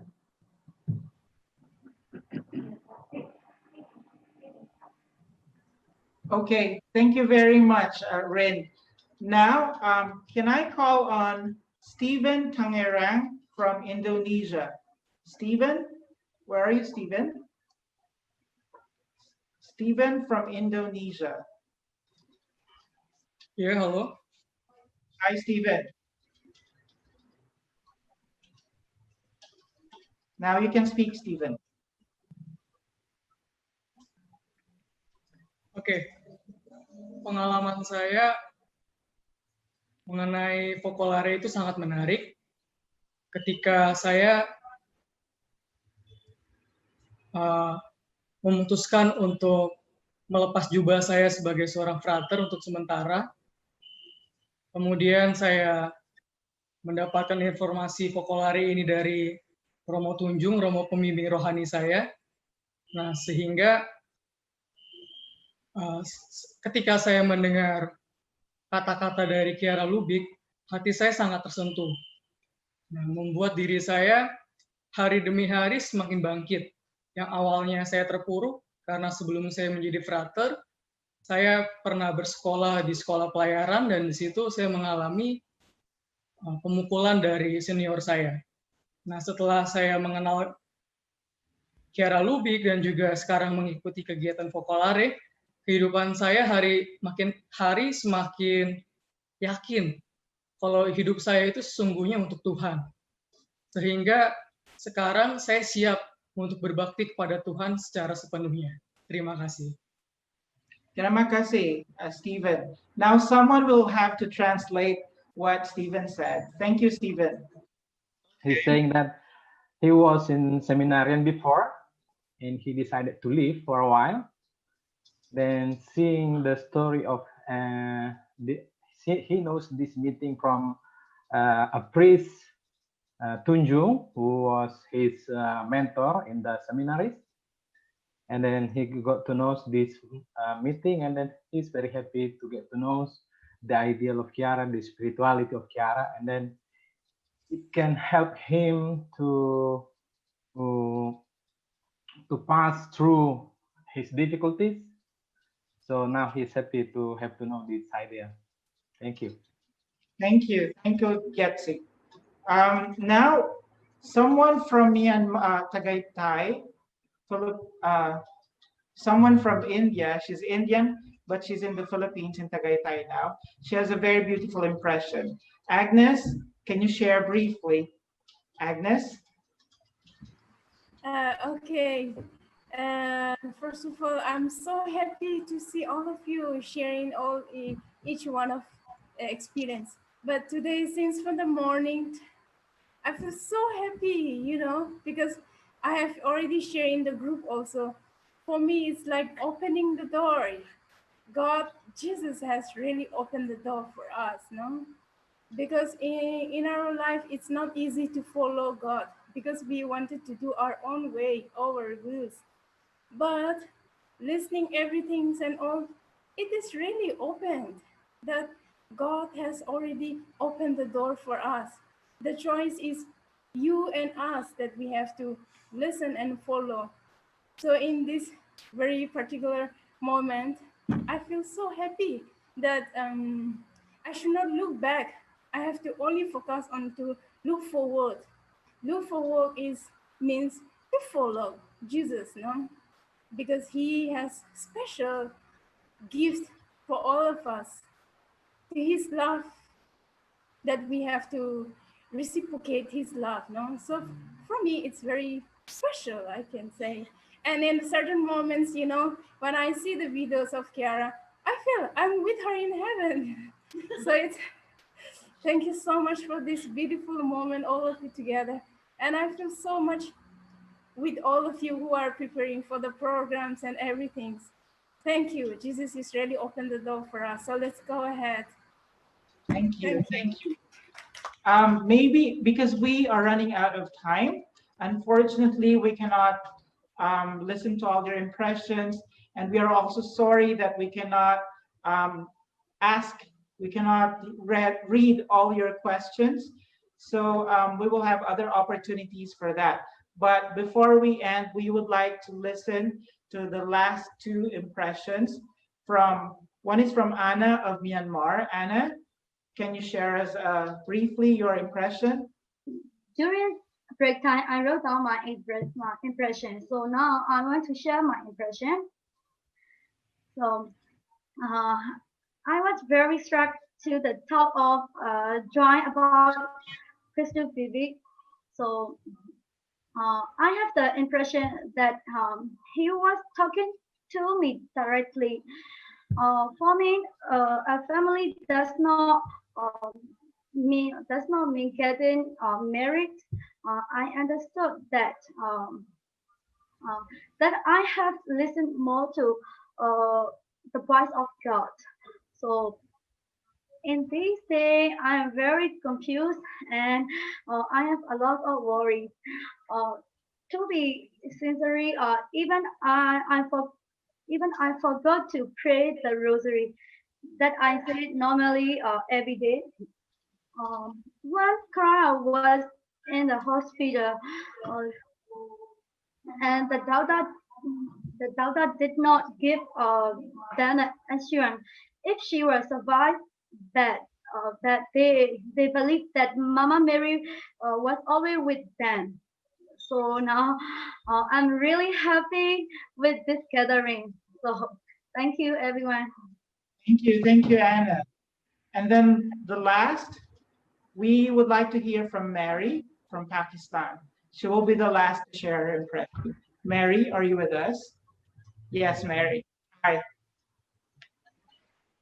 Here, first of all, my name is Mary, and I know the movement since I was a child. Nowadays, I'm living here in Jatadela, Dalwal, Pakistan with my family. Today, for this meeting, we are here, a group of Gen 2 and Gen 3. For us, this meeting was very fruitful.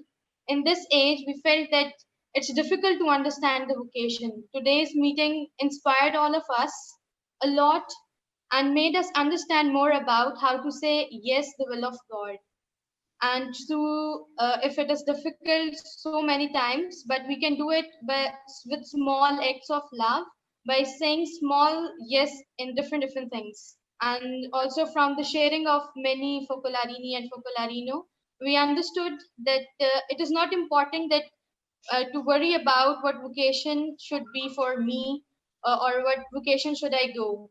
But it's important to say yes to God with all our heart and entrust everything, our worries and every difficulty in His hands. So thank you so much from all of us, all through Pakistan. Thank you, Mary. What you said is perfect also for all the young, we call them the Gen 3, the big Gen 3. Some of them are here with us in different parts of Thailand, also in other parts in Indonesia maybe, but they also have the same impression, just like what you said, Mary. Now, I'd like to thank everyone for everything that you have said. You were very brave, and I can see that you were touched by God. So now we would like to ask Glauco and Veronica to say the final words. After witnessing the whole program and the presence of these young people in front of us, and I also felt actually the strong presence of Jesus in the midst. So Glauco and Veronica, what would you want to tell us? Thank you, Darwin.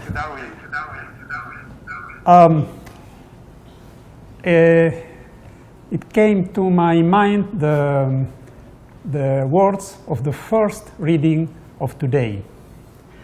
So please allow me to read them. It is, "Seek the Lord while he may be found. Call him while he is near."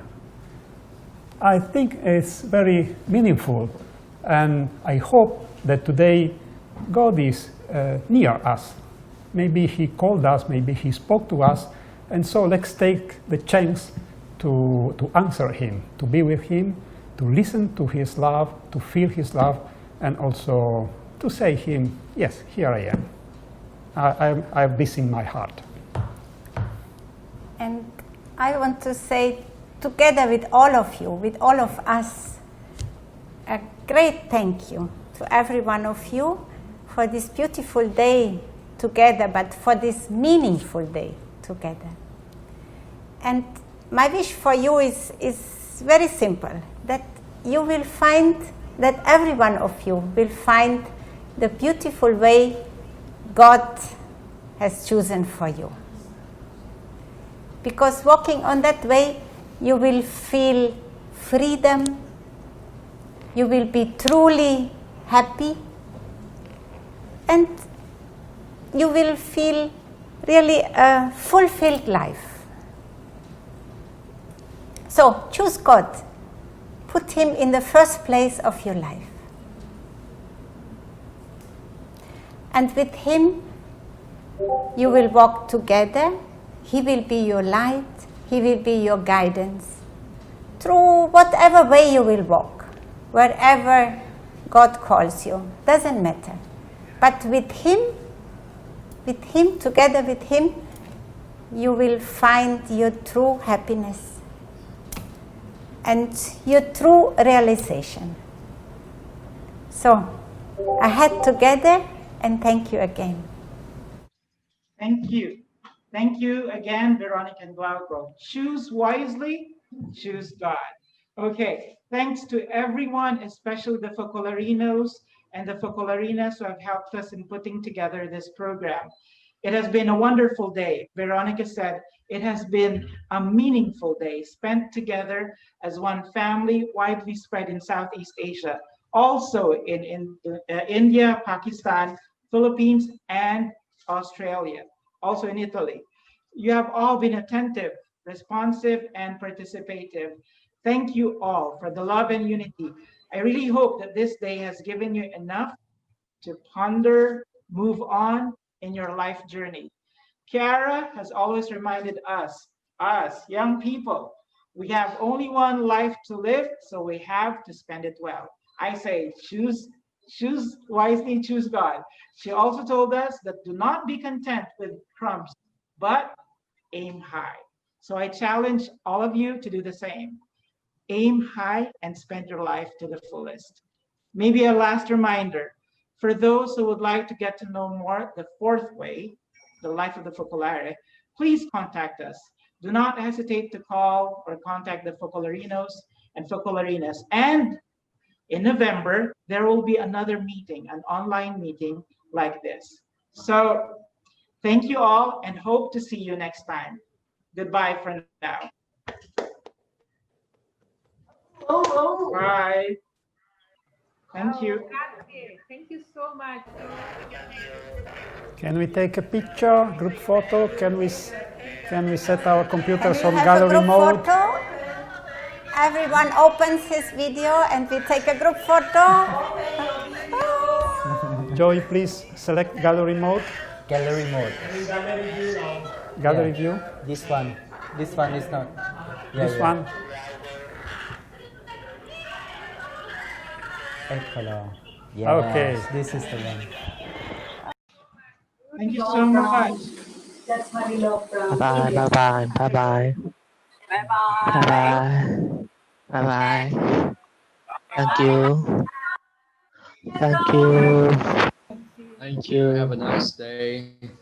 Thank you, Claudio. Thank you, Veronica. Thank you. Thank you. While we say Thank thanks. you. Ahmad. Terima kasih. Masih. Thank you. Open your video. Gracias. Gracias. Terima kasih semuanya. Claudio. Okay. Thank you, Veronica. Okay.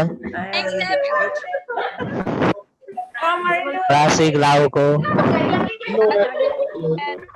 Kita.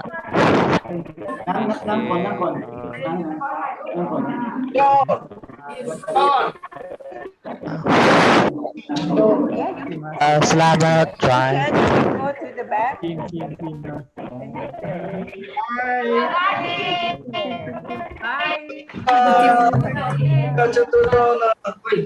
The team has put this together. This is the team behind the scenes.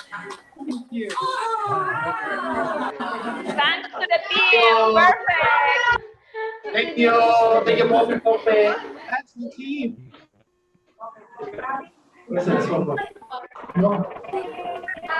Grabisme. Ciao to everyone. Margaret dan Sapin.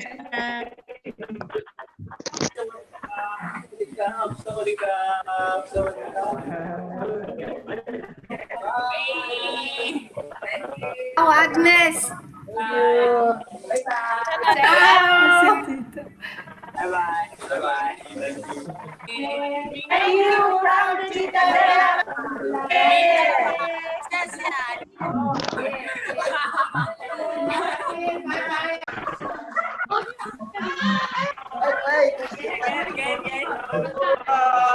Thank you very much. Thank you so much. Pakistan.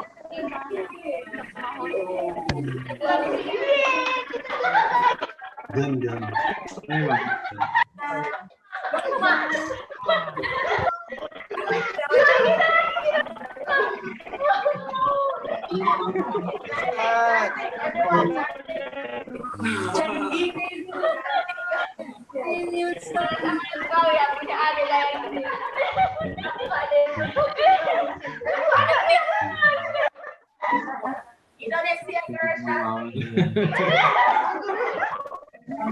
I